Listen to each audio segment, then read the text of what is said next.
Hi, welcome back guys. This is your friend, the fanfiction guy. Back with another fanfiction. This is the first part of What If Deku Could Command Spirits? Now before starting, please give this video a like and subscribe to the channel if you want more videos like this. Now let's get into the fanfic.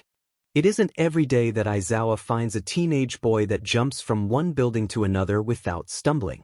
Aizawa couldn't help but feel impressed by this boy's actions, but he still has a lot of unanswered questions about him.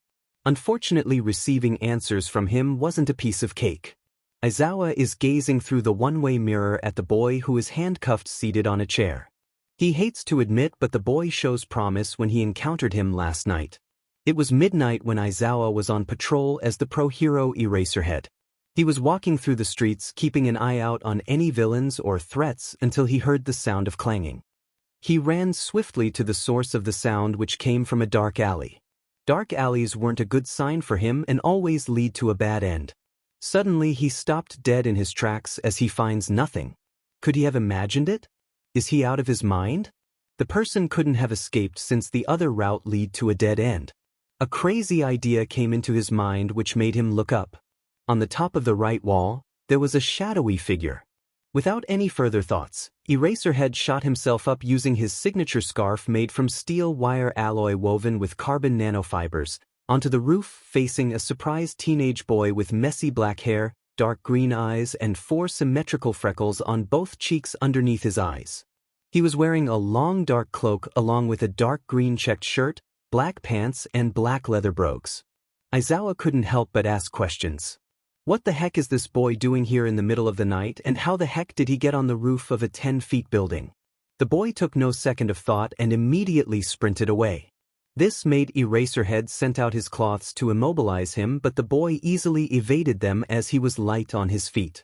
Eraserhead thought he could corner and capture him since the boy had no way out of the roof. Boy, was he wrong. The boy actually jumped from the roof of the building and landed on the roof of another building. Obviously, Eraserhead chased after him through one building to another. Unexpectedly, giving Eraserhead a shock of his life, the boy jumped off and landed onto the ground on his feet without a single bone broken. Then he kept running, leaving a startled pro-hero who couldn't believe on what he saw. It must be his quirk. The pro-hero unleashed 2 cloths which wrapped themselves tightly around a railing.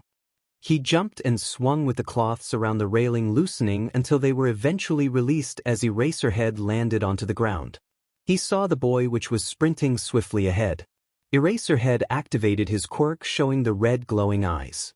This resulted badly since the boy began to slow down as he was running until he fell to the ground head first. Panic went through Eraserhead's mind as he saw the static boy on the ground not moving. In a flash, he rushed to his side, restrained him, and blinked, which deactivated the erasure. He turned him over facing upwards and checked the boy's state. His slow pulse started to increase and his chest started to go up and down. Aizawa sighed in relief knowing that he didn't kill him. He couldn't help but think that his quirk is connected to his life source, which is totally rare. What more mysteries lies on this boy? Eraserhead's thoughts were interrupted as the boy's dark green eyes opened. They gazed at the cloths that are wrapped tightly around him. The eyes followed to the source of the cloths that lead them to the pro-hero Eraserhead. Realization was seen through the boy's eyes as he mumbled, "Looks like I'm seriously F'd." Thanks to the police, they found out that the boy's name was Midoriya Izuku. Unfortunately, the records didn't give enough much information, which concludes the fact why Midoriya was currently in the interrogation room waiting. Midoriya, being frustrated, could not believe that he got captured. Why is this time different than the other times? He clearly did what he thought was right, which is nothing wrong. He was fidgeting his fingers thinking, great, just FNG great. And here I thought my day couldn't get any worse. Getting captured by no other than the FING famous underground hero. Let's see how I'm going to get through this. Midoriya heard footsteps approaching the door and immediately turned his head before the door opened. A tall man with short black hair and black eyes, who was wearing a black suit underneath with matching slacks and dress shoes, entered the room. "You must be Midoriya Izuku," he claimed as he took the chair behind the table opposite Midoriya. "Yeah. Who's asking?" Midoriya asked as he eyed the guy from head to toe. "My name is Tsukachi Naomasa. I'm here to ask you some couple of questions. Naomasa informed. No, you're here to share recipes and bake cookies. Midoriya said sarcastically. Of course you're here to ask me questions. I know what an interrogation room is. Naomasa cleared his throat and asked, Shall we begin? Midoriya rolled his eyes and said, Ask away. What were you doing on the streets at the middle of the night? I saw something move and heard noises, so I went to check it out. Did you find anything? Something dangerous, but not anymore. Why did you ran away from Eraserhead? To avoid being stuck in an interrogation room and being asked questions. Oh wait, looks like it didn't go as I hoped. Can you give us your parents' numbers so we could contact them and inform them about this situation? They must be worried. Naomasa asked. Well, you can contact them by jumping off a building. Midoriya suggested. From that answer, Naomasa realized on what he was implying. Your parents are dead, aren't they? Naomasa asked. Yup. Midoriya said, putting emphasis on the P. Do you have any relatives or guardians? Nope, not that I know of. This astonished the detective, which made him say, Surely there has to be someone that looks after you. Nope. He said. Naomasa couldn't believe what he's hearing. It's impossible for a 14-year-old boy to live on his own. He admits that the answers that Midoriya gave him were all truths. Unfortunately, Naomasa couldn't ask even further. He makes this clear as he informed Midoriya. Since you haven't committed any crimes, didn't cause any damage, and we found no evidence to further investigate, we have to let you go. I give my sincere apologies. Don't worry. It was just a misunderstanding. I'm sorry that I wasted your time. Midoriya said. An escort will arrive shortly to remove those cuffs off you and lead you out of the building. Naomasa stated right before he exited the room. Naomasa entered the other room next door, finding Aizawa staring with intent at the boy behind the glass. Little did Naomasa know that Aizawa was listening to every word that came out of the boy's mouth with huge interest. Did you detect anything? He asked as he turned to look at Naomasa. Nope. He was telling the truth the whole time. Naomasa answered. I see. It looks like this kid suspected your quirk, otherwise he would have lied the entire time. Aizawa stated. So it seems. Naomasa said. Detective Naosama, I'm going to be the one that will escort Midoriya out since I need to apologize for immobilizing an innocent. Aizawa stated. Naomasa nodded without any objection. As he watched the pro-hero exit, he knew that Aizawa was up to something, which involved Midoriya, who was seated in front of them tapping his foot. Naomasa noticed how Aizawa's black eyes were focused on the boy with full interest. Sadly, he wasn't certain what intentions Aizawa has with Midoriya, but he was sure of one thing. The boy will be in good hands with Aizawa. Meanwhile, Midoriya couldn't wait to leave. He was tapping his foot with impatience, asking how long does he have to wait for his escort. Beside the fact of him feeling impatient, Midoriya felt proud of himself for killing two birds with one stone by outsmarting the detective's quirk and providing truthful but short answers that will lead the detective to nowhere. The proud feeling immediately evaporated as the door opening, revealing the last person that he wanted to see. The pro-hero Eraserhead. His green eyes turned to the slender tall man with messy shoulder-length black hair that partially hangs in front of his face, meeting his half-opened black eyes. With a blank expression, Midoriya asked, You're the escort? Aizawa doesn't respond, but instead he showed him a key. As he uncuffed Midoriya, the boy rubbed his wrists. Follow me. Aizawa ordered.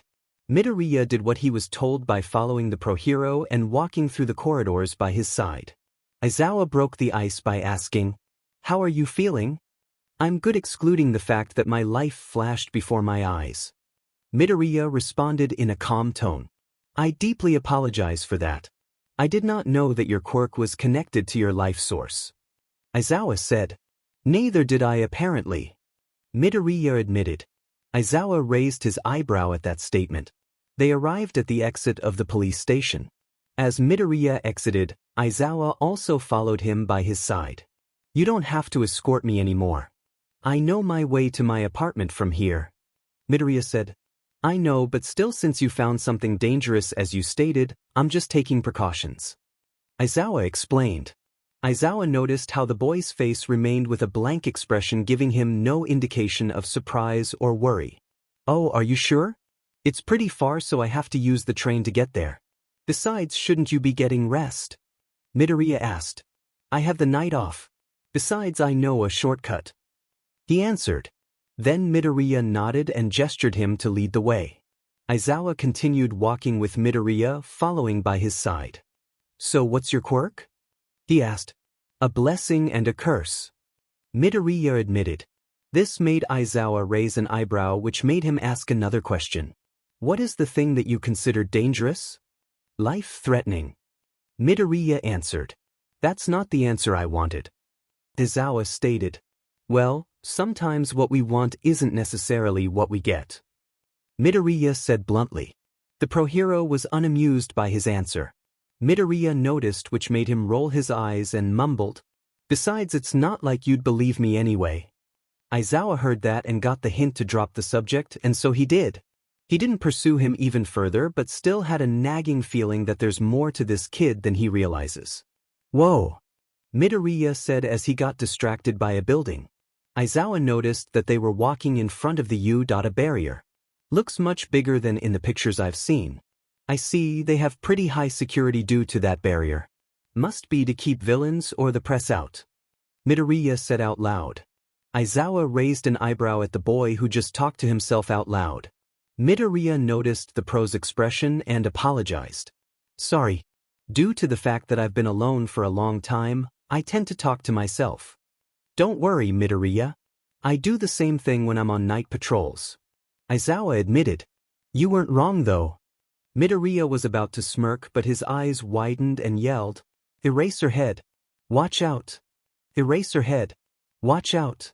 He activated his quirk, forming a green transparent barrier surrounding him and the pro-hero. It protected them from the blast. The pro-hero noticed that there was a man behind them growling at them. Get back!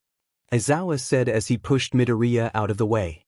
The attackers sent out puddles of a black substance left and right. Aizawa didn't wonder what the black substance does, but he was sure it was bad, so he dodged every single one of them. He used his quirk when the attacker was in his vision, but to his surprise, it didn't work. He still kept firing. Maybe it was a mutation type of quirk? Aizawa thought. This made him go from plan A to plan B, which focused on dodging and getting closer to the attacker, and so he managed. As he saw an opening, he took his chance. This didn't go exactly as he planned. He used his cloths to immobilize him, but they went through him like he was some ghost. Then Aizawa tried to land a punch, but his fist went through, making him lose balance. The attacker grinned and kicked him with intense power, making the pro-hero crash to the ground onto his back. Aizawa looked up and saw through his black eyes the attacker's sharp-toothed grin and deep red eyes with no pupils. The attacker was about to secrete his black substance until he was hit by a powerful kick which sent him flying backwards. Suddenly Aizawa sees Midoriya with glowing green eyes and black boots which radiated green energy. Then they disappeared as his eyes returned back to normal. Apparently, the kid can touch him, Aizawa thought. He kneeled down and asked, Are you okay? But was interrupted when a stream of black liquid was sent out. Midoriya managed to dodge due to his fast reflexes, but it still managed to pierce him, leaving a scratch of blood under his eye. The attacker was running towards them and was about to throw hundreds of bubbles of black liquid until he was struck right in the chest by a knife. Aizawa was surprised and wondered where did that knife come from until he saw Midoriya's stance, which involved having his arm out. From that, he concluded that the knife was thrown by Midoriya. Where the heck did he get that knife? He was unarmed when I captured him? Then Aizawa glanced at the attacker, who began to ripple.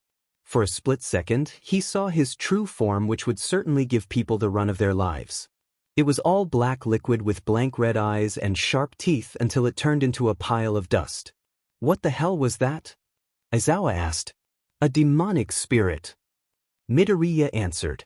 What's worse than being stuck in a room alone for several hours doing absolutely nothing? Being stuck in another room right after that. Midoriya was waiting on the couch in one of the rooms of U, mumbling how he should be in his apartment sleeping rather than being here. He couldn't leave since Aizawa ordered to him stay here, and if he did leave, the UA will alarm the pro-hero. After the fight, Midoriya helped Aizawa to stand up. Aizawa was in a lot of pain as he felt that several ribs were broken due to that guy's powerful kick. Lucky for him, they were close to Iida, so he told Midoriya to help him get into the school. Midoriya felt obliged to help him, and so he did. Aizawa put one of his arms on Midoriya's shoulder whilst Midoriya wrapped his arm around his lower back to support him. Midoriya helped Aizawa enter through the barrier and the school and followed his directions, which made them end up in front of the nurse's office. Midoriya knocked 4 times each, louder than the other, on the door. Like a shot, the door opened. Green eyes gazed down, seeing a short, elderly woman with gray hair styled into a bun that has a syringe looped through it. She was wearing a doctor's lab coat with a dress that had yellow and red vest-like designs on either side, 2 yellow buttons and a pink belt underneath. Along with the pink boots, she had a pink helmet on her head. She watched with widened eyes as she saw Aizawa being supported by a teenager. She let them both in and ordered Midoriya to place the pro-hero on the bed. As Midoriya did what Recovery Girl said, Aizawa informed her, "Have couple of broken ribs and the boy has deep scratch under his eye." Recovery Girl blinked with confusion in her eyes, which made her ask, "What scratch? I see no scratch." Immediately Aizawa looked at Midoriya's face. Apparently she was right. Instead of a deep bloody scratch under one of his green eyes, there was a faded scar. "You're full of surprises, aren't you?" Aizawa said. Midoriya was tapping his foot, which echoed throughout the silent room to try to pass time. The silence was broken as the door creaked open. A pair of green eyes turned to the sound and watched as Aizawa and another person which looked like an animal beside him walked in. Midoriya couldn't help but gave them a questioning look. Is it a dog? A mouse? A bear? Or maybe a combination? He had dog-like paws and a bear-like face with black eyes where a large scar lies across his right one. Adding to that, he had a long tail and was wearing an elegant suit with large orange sneakers. This made Midoriya smirk on the inside, since he had the same pair of sneakers back at his apartment but were red instead. Black eyes of the humanoid mink met with green ones. "Hello, Midoriya Izuku. I'm Nizu, the principal of Nizu introduced. From the way you're talking and your position at this school, something tells me that you're probably a mastermind, no doubt." Midoriya stated. This made Nizu smile as he says, "I see you're quite observant. No wonder Eraserhead informed me about you, but the real reason we're here is to talk about what happened in front of the school." "You believe him?" Midoriya asked. "I was quite curious and intrigued when Eraserhead explained it, so I went to watch the security feed of the security cameras that were placed outside the school. It made things clear." Nizu admitted. "There's no way that you could see what we've seen, since no piece of technology can capture their true form unless..." Midoriya said as he talked to himself out loud. "It has something to do with your quirk." Nizu nodded, acknowledging the boy's intelligence, and explained, "My quirk is called High Spec. It grants me superior intelligence that surpasses humans. It also allows me to see things that even humans can't see clearly." "That's extraordinary," Midoriya complimented. "I appreciate the compliment, but I need you to explain certain things such as your quirk and your involvement with the spirits. Anything we discuss won't leave this room, so you have me and Eraserhead's complete trust." Nizu said. "Aizawa Shota." Aizawa said. "I'm not working now." Midoriya gazed at the 2 people in front of him. He couldn't help but feel how strange this is. He never actually explained about spirits or his quirk, and here he is, granted with the opportunity to tell without people thinking he's crazy. He took a deep breath and thought, "There's no going back now." Midoriya nodded and began to explain. "I call my quirk spiritual energy. Firstly, I can transfer my energy either onto my legs or arms for combat. I prefer transfer my energy onto my legs to give me more mobility, forming my special move called Black Boots. It not only increases the strength of my kicks but also increases my speed and agility, allowing me to move fast that makes me look as if I was flying. The hit from the boots slows down the healing times of spirits. In addition to this, I can transfer my energy into creating magical barriers. Secondly, my quirk heals me really fast and it doesn't depend on the type of wounds I receive. This explains why the deep scratch under my eye disappeared.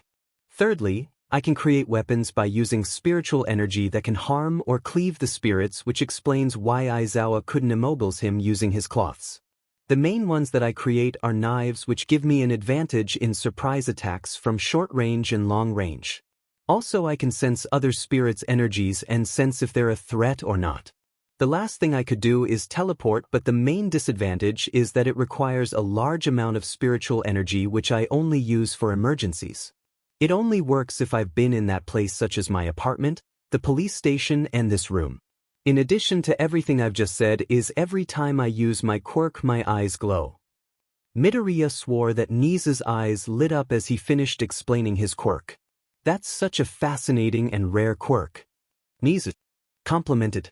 So, to harm these spirits it would require spiritual energy. Aizawa stated. Midoriya nodded. Care to explain about these spirits and why they want to hunt you down? Aizawa asked. There are mainly 3 types. First type are the spirits that chose to roam the mortal world to observe and help other spirits. They're quite friendly and some follow their loved ones around. The second type are the lost ones, which are stuck in the mortal world by something like a duty or a purpose and can only return to the afterlife by fulfilling it. Some were previously evil spirits that I cleaved and went to the afterlife by doing me a favor. Lastly, the third type are the demonic ones that are basically evil from head to toe. They can harm innocent spirits and as well as mortals. They're the main ones that hunt me down due to their ambition of power and pride to rise to the top. After I cleave them, some transform into lost spirits that apologize for their actions and repay their debt, whilst others turn to dust since they're too evil to roam in the mortal world and are claimed by death. So, how do the spirits harm mortal people? Nizu asked. Either by haunting them, making them go crazy, or possessing them. The last one happens rarely. Midoriya answered. Thank you, Midoriya, for your brief explanation. I'm really interested into knowing and investigating your quirk even further, which is why I'm offering you a preposition. Before you ask what it is, I'm going to give you an explanation myself. Nizu said. Midoriya looked at both of them with a questioning look. You see, usage of your quirk in public is clearly illegal without a license. Since people don't see them as spirits, the police might consider it as self-defense, but they also might consider it as vigilantism, which is why we need to take every precaution. Nizu explained. I've been doing this for 10 years, in which I have never been caught once until Eraserhead came along. Besides, according to the government, I'm quirkless, so I'm, technically, not breaking the law. Midoriya stated. We're just trying to help for any possible outcome that might happen in the future. You might get into a lot of trouble if someone records you fighting a spirit, which might be interpreted as a human being, and posts it on the media. The police will most likely arrest you for quirk usage and for lying or not informing the government about your quirk. Nizu explained. There are many other possible outcomes, which is why we're offering this preposition that can make your life easier. Aizawa said. We offering a recommendation spot in the heroics class in class 1A, where Aizawa is the homeroom teacher of that class, since he's the only one who knows your real quirk. You will spend 3 years to train and study to get a hero provisional license. This would help you just in case you run into the police in the future. Also, during those 3 years, Aizawa and I can give you a permit to use your quirk in self-defense just in case evil spirits attack you. At first, Midoriya was not convinced.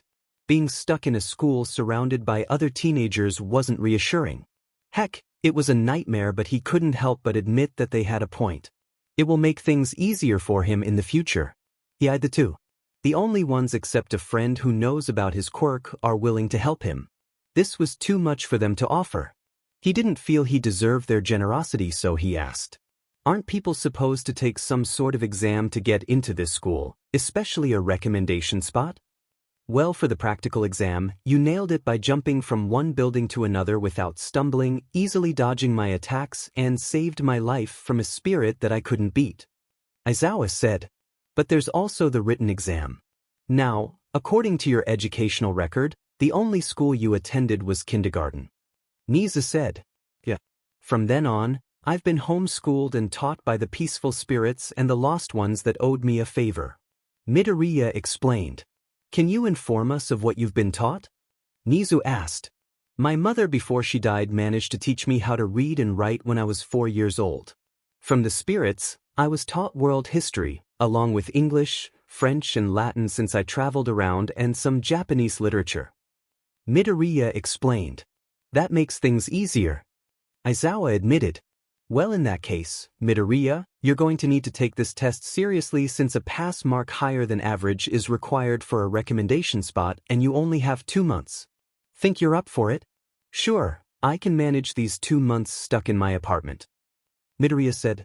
As for that, we're giving you a permit due to the fact that you're living alone without any permit of a parent or guardian. Nizu explained as he gave Midoriya a paper. Aizawa informed, we can also buy you your books and uniform.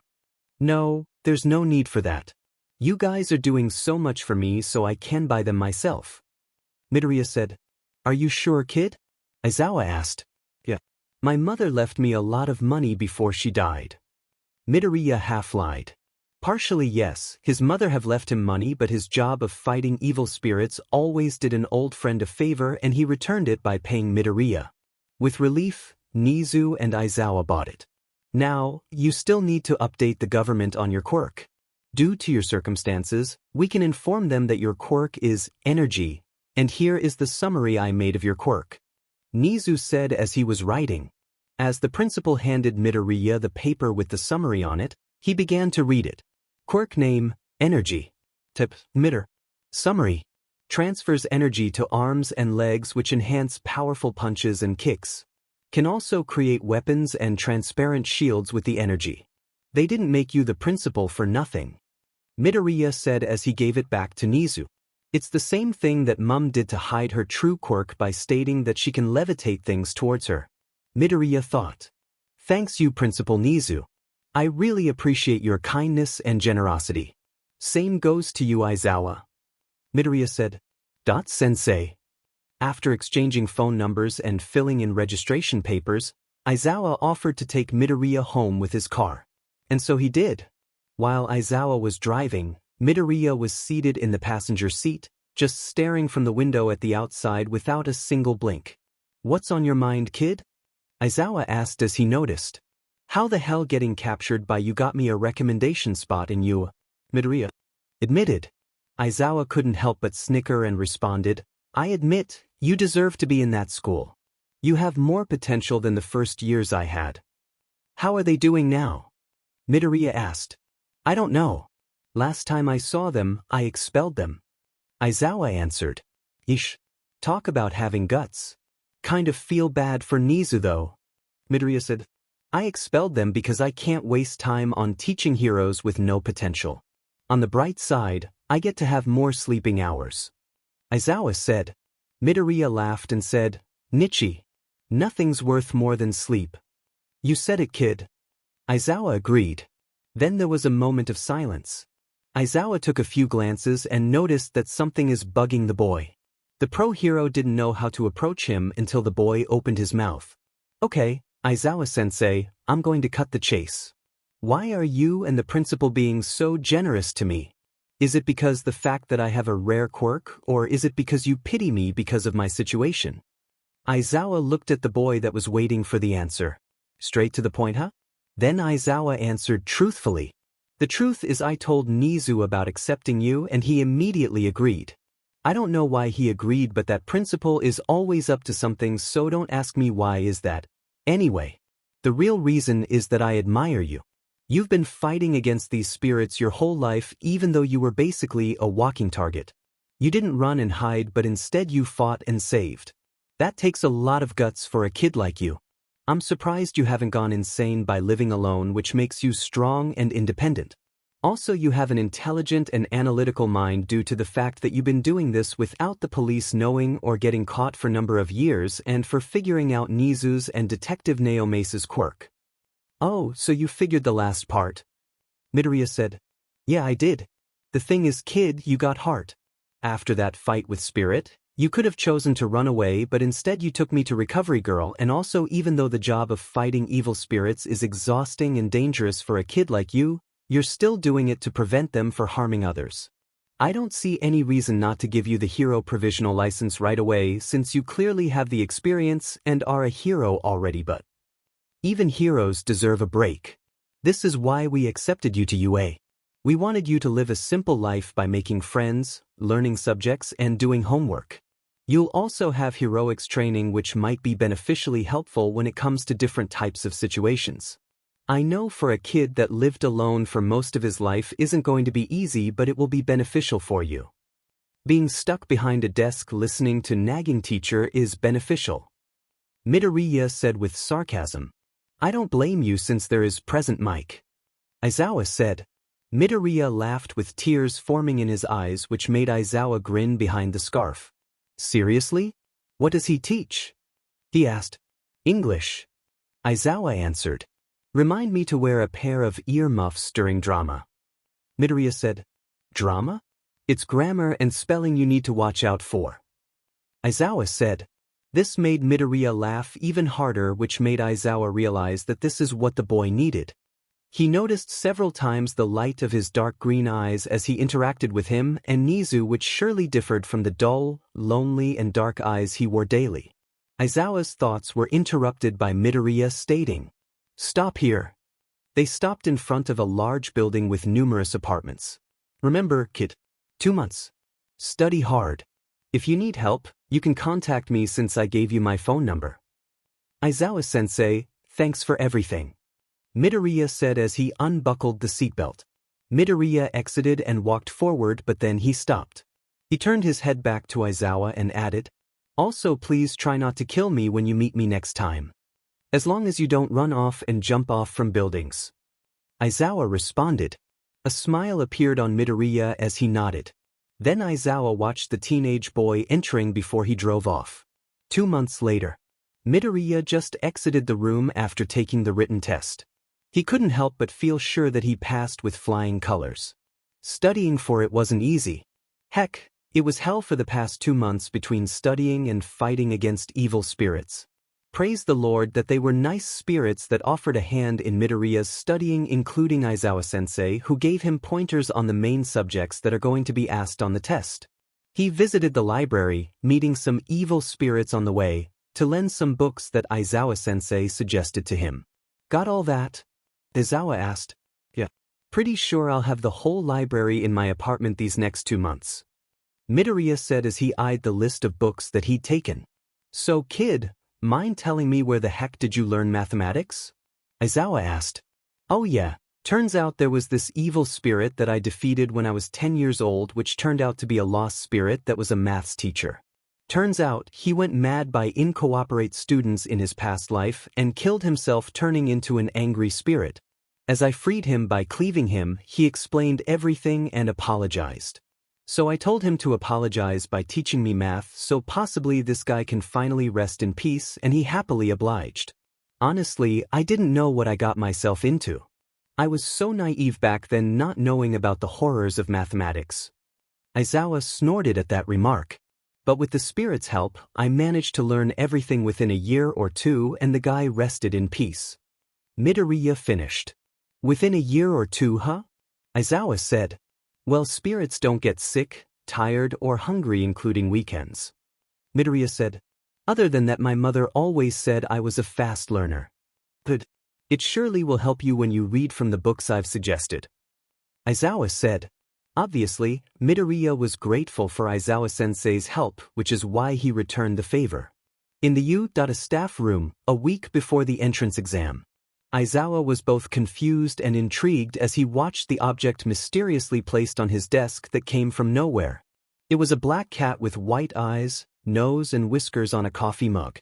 There was a small anonymous note next to it, reading, "Pour coffee in it and see the magic." Aizawa did, revealing the fact that the coffee mug can change color. From a black cat with white eyes, nose and whiskers, it changed into a white cat with black eyes, nose and whiskers. The pro-hero couldn't help but grin. Midoriya wondered how Aizawa-sensei will react with the cat mug on his desk. He snickered as he imagined it. His imaginations were interrupted as a great force bumped into his chest. Green eyes immediately inspected and met with big round brown eyes. Midoriya found himself facing a girl. A girl that looked the same age as him. She was a young girl of short height and petite build, with fair skin. She had big round brown eyes along with shoulder-length brown hair which had 2 long locks beside her face, a short bob at the back and microbangs that sweep to her left side. Her outfit consisted of a pink scarf that was wrapped around her neck, a brown trench coat, black skirt along with tights and shoes. "I'm sorry," she blurted out as she bowed. Her tone of voice when she apologized gave off the feeling of panic and anxiety in which Midoriya noted. So he asked calmly, "Are you okay?" She gazed up and taking a look from the red sneakers, to the black pants, to the dark spring green hoodie until brown eyes met green ones. "I got lost. I need to get to the room where I'm going to take the exam and it's almost time. That's why I panicked back there," the brunette said as she rubbed the back of her neck blushing with embarrassment. "And in which room are you supposed to take this exam?" Midoriya asked. "According to this, I'm supposed to be in room 28. She said, reading from the paper in her hand. "Oh, that's not far from here. Just take 2 rights. Midoriya said. "Thank you so much. Fingers crossed that we both be accepted into UA. Let's do our best. Fint. Better use that energy to reach the exam in time," he advised. The brunette had no moment to lose as she heard that. She immediately sprinted away, hearing the boy yelling behind her. "Good luck and don't let the door hit you on your way in." The girl smiled and reached the exam in just nick of time whilst the messy-haired boy exited the school with a slight smile on his face. Maybe going to this school won't be so bad. The next week, Midoriya received a letter which told him that he aced the written exam. Later that day, Aizawa-sensei sent him a message. "Aizawa, good job. Welcome to school hell." Midoriya, "Thanks. Can't wait." Aizawa, "Also thanks for the mug. How did you know?" Midoriya, "I always see a piece of cat fur on your hero suit even when we first met." Aizawa, "Glad I have you in my class. Makes things easier." Midoriya, "Are you sure about that?" A young man of average height, with ash blonde, spiky hair and sharp red eyes named Katsuki Bakugo was wearing a uniform save for the customary red tie. Underneath his blazer, he wore a white button-up shirt with the first couple buttons undone. Despite wearing a belt along with the uniform's green pants, Bakugo did not pull them up all the way, giving his pants a baggy appearance. Anyway, Bakugo was ready and set for his first day in UA. He couldn't help but grin, not that he was the only one from his previous high school that got in, but also that he was the one that got first place in the entrance exam. He got out of the house early this morning and headed towards the train station. As he walked, he stopped at one place where he always stopped on his morning walks to preschool, elementary school and middle school. It was where they lived. Where Deku lived. He looked at the building of apartments. He hadn't forgotten the day when the Midoriyas moved suddenly without giving any explanation. The Bakugo family haven't heard a word about them since then. Obviously Bakugo didn't care for that shitty nerd but always wondered where he might be, knowing that whether what he's doing is always lesser than what he accomplished. Bakugo stopped thinking and kept moving forward. Bakugo was seated in his desk peacefully with his foot on his desk. He was the first one to get there early and eyed the students entering. One caught his eye, round face, who was looking around the classroom searching for someone. Bakugo wondered who she was looking for until Four Eyes showed up, karate chopping his arm as he was saying, "Remove your foot from that desk. Such an action is insulting to those that came to UA before us as well as the craftsman that made the desk." All Bakugo did was grin evilly and responded, "Like I care. What middle school are you from, you extra?" "My name is Iida. I'm from Semi-Private Academy." Four Eyes said, "Semi? A stuck-up elitist then? I should blow you to bits." As Four Eyes was about to respond, another voice replaced him. "The only thing that's going to be blown to bits is that massive ego of yours if you don't shut the hell up." He turned and was about to challenge the guy that said it until his eyes widened at the person who spoke. The person resembled the person he haven't seen since kindergarten. "Deku?" Bakugo was about to ask to make sure until he was interrupted by Round Face. "Oh, the plain-looking boy. I'm so glad we're in the same class. Looks like you didn't need help in getting here." He responded. Round Face chuckled and thanked. "Thanks for your help that day. I made it just in time. I'm Uraraka Ochako, by the way. Can't blame you since the school is like a maze. Also, I'm Midoriya Izuku." He responded. As Bakugo heard those words, his eyes widened. He looked at him again and saw how he changed from when he last saw him. He noticed that he had the same curly hair, but it was dyed black. He saw the same green eyes gaze at him, which were all dull with no light in them. Bakugo had so many questions for him, one of them mainly how the quirkless Deku get into UA. He didn't see his name on the exam rankings. That means that there's no way. All of a sudden, a man entered the class, removing his yellow sleeping bag. Bakugo noticed the stupid smirk Deku gave as he said, "Sleeping bag, huh? Genius."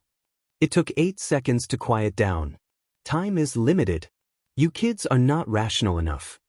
Aizawa muttered. "I'm your homeroom teacher, Aizawa Shoyuda. Nice to meet you." The homeroom teacher grabbed something out of the sleeping bag. It was the Iida gym uniform.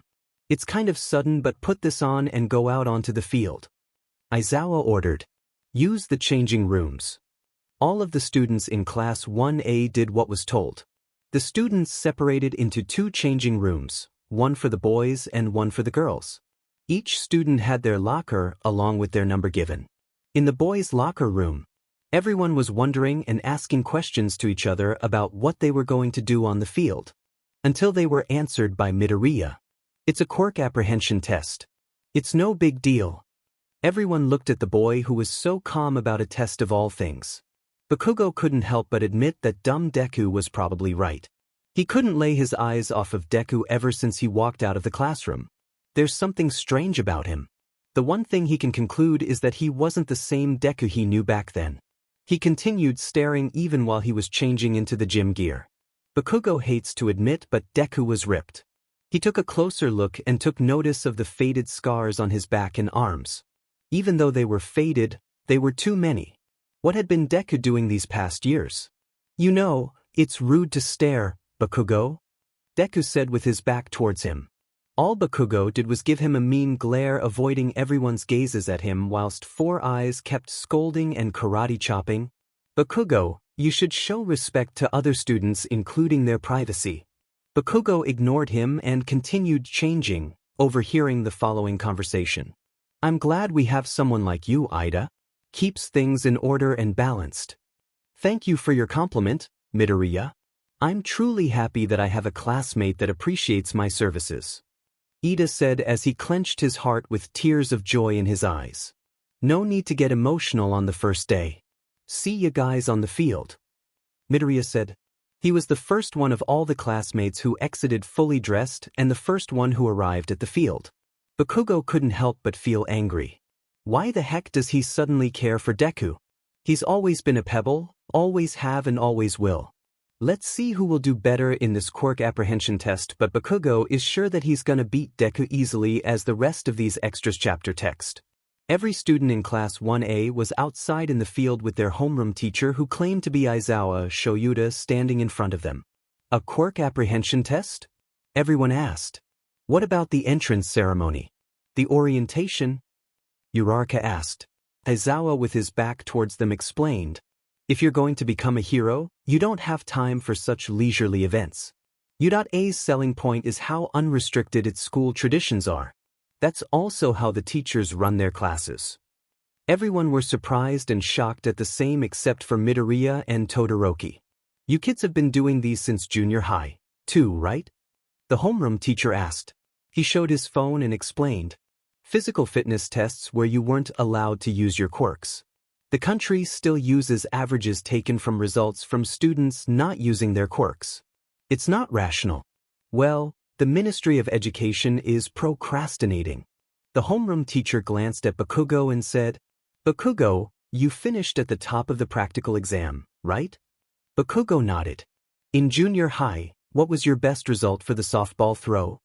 Aizawa asked. 67 meters. Bakugo responded. "Then try doing it with your quirk," Aizawa suggested. Bakugo went inside the circle ready with ball in his hand as Aizawa stated. "You can do whatever you want as long as you stay in the circle. Hurry up and give it all you got." "Dai!" Bakugo yelled. He threw the ball with his explosive quirk that was sent flying into the air. This made Midoriya roll his eyes thinking, "Guess things never change." Know your own maximum first. That is the most rational way to form the foundation of a hero. Aizawa said as he showed them Bakugo's result. 705.2 meters.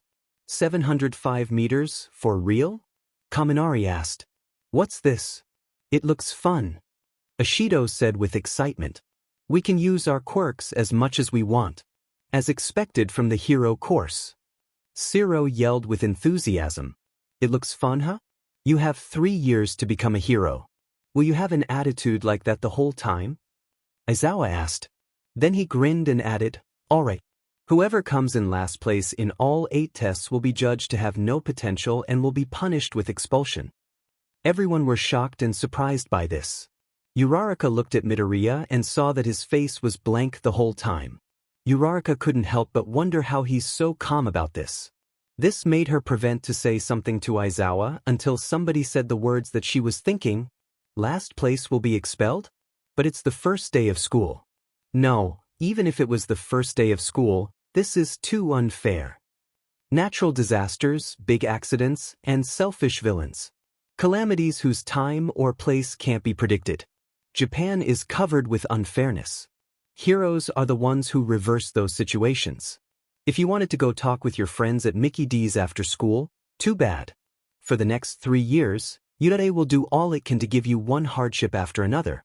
Go beyond, plus ultra. Overcome it with all you have got. Test 1, softball throw.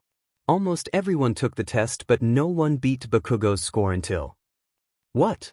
Infinity. That's amazing. She got infinity. Kaminari said. As Uraraka returned to the group feeling proud and energetic, Aizawa called out, It's your turn, Midoriya. Uraraka mouthed, Good luck, to Midoriya, which he responded by giving her a nod. He started walking heading towards the circle. Everyone's eyes were focused on the boy with the messy curly hair that was walking calmly towards the circle. I wonder what is Midoriya's quirk? Iida asked. He's a quirkless small fry, you know. Bakugo answered. Quirkless. Iida said astonished. What? Then how did he got a recommendation in U.A? Kirishima asked overhearing their conversation. Wait, Midoriya got a recommendation? Uraraka asked. Everyone was busy whispering and asking about Midoriya, who was in front of them with his ball ready to throw. He ignored what the others whispered since he didn't actually care. The only thing that he cared about and focused on was the challenge ahead. He took a deep breath and was about to throw with everyone's eyes watching him. Suddenly his hand became black, surrounded by green energy as his eyes glowed green. The ball was unleashed into the air, creating gusts of wind that sent dust from the ground flying due to its high velocity. All of the students gasped as they covered their eyes from the dust whilst Aizawa was crazily grinning, thinking, This kid. Then on the phone, Midoriya's result was taken and it was showed to the students. 1,400.5 meters. Ooh. Now that's a hero-like record if I ever saw one. Uraraka cheered with her hands in the air. Stylishly done. Aoyama commented. Bakugo was staring at Midoriya with his mouth open in shock and eyes wide as the ocean. What the power? Quirks never manifest past age 4. It's impossible, but it really happened. What the hell, Deku? Explain yourself. He yelled as he used his quirk to get near him. He grabbed Midoriya by the collar. The only answer that Bakugo got was, So noisy. Almost everyone was shocked by Midoriya's calm reaction to Bakugo's angry tantrum. He didn't even flinch when the scary loud blonde approached him. The only person that wasn't shocked was Bakugo, who was angry and irritated by the boy's behavior.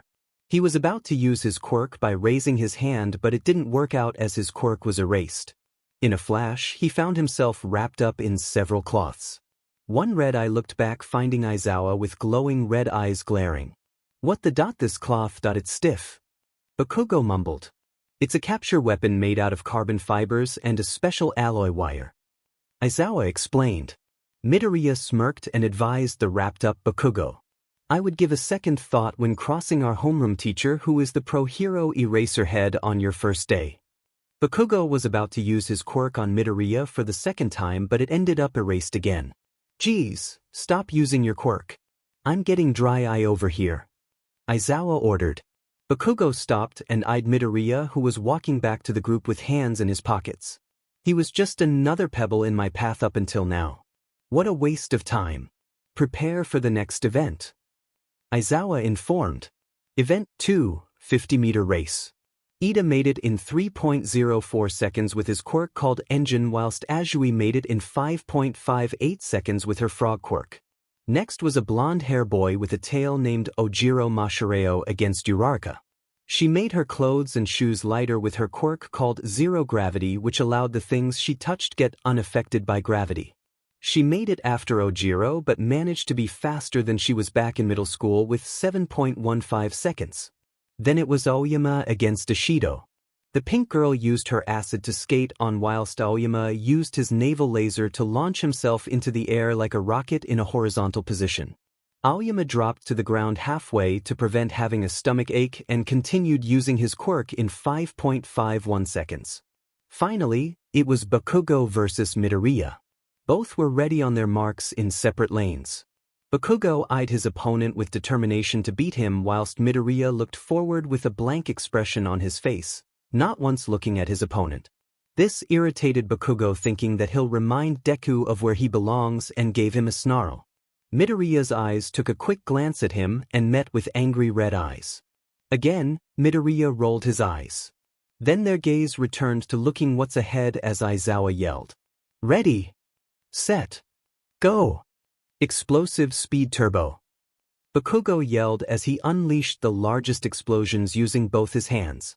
He did this mainly to distribute the force. This resulted launching himself forward with great velocities. He looked back, grinning, and thinking that he left Deku bite the dust, or in this case, the explosives. Eyes widened. There was no one behind him.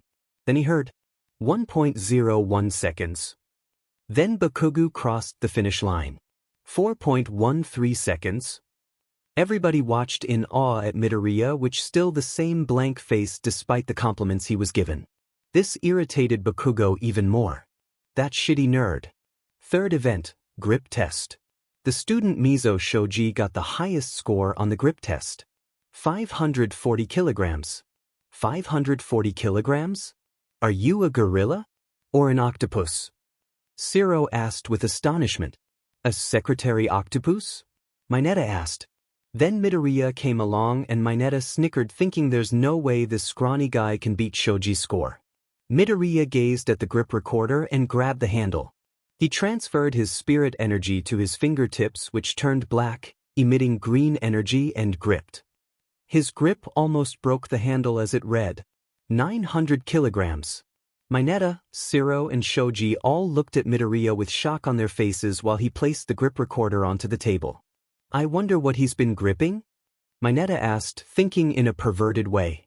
Midoriya overheard him and hit him at the back of his neck, saying, The only thing you should ask is for your humanity. Shiro laughed whilst Mineta grumbled as he rubbed his neck. Shoji nodded in agreement and told Midoriya, We should do this again in the future. Midoriya nodded and said, Looking forward to it, Shoji. Fourth event, standing long jump. Aoyama used his naval laser to get across, Bakugo used his explosive speed turbo, and Midoriya used black boots, which gave him enough speed that made him look like he was flying, to cross the sandpit and land on the other side. Fifth event, sidestepping. Mineta had the advantage as he built 2 walls on each side that consisted of his purple ball pulled out from his head. This prevented him from losing his rhythm and gave him the chance to jump further to the side. Mineta would have got first if it weren't for Midoriya. This time, the boy didn't use his quirk because he didn't need it, thanks to experiences of dodging attacks from evil spirits by jumping to the side. For the 2 last events, Midoriya came in first in the endurance test but came in second in the upper body training since he didn't use his quirk. The event ended and everyone was waiting for the results. Your total scores simply reflect your performance in each of the events. Explaining the process would be a waste of time, so all you get are the final rankings. Aizawa explained. Rankings. Izuku Midoriya. Momo Yaoyorozu. Shoto Todoroki. Katsuki Bakugo. Tenya Iida. Fumikage Tokoyami. Mizo Shoji. Mashireo Ojiro. Ijiro Kirishima. Mina Ishido. Buchako Uraraka. Kujikuda. Rikido Sato. Tsuyu Azui. Yuga Oyama. Antasiro. Denki Kaminari. Kyokujiro.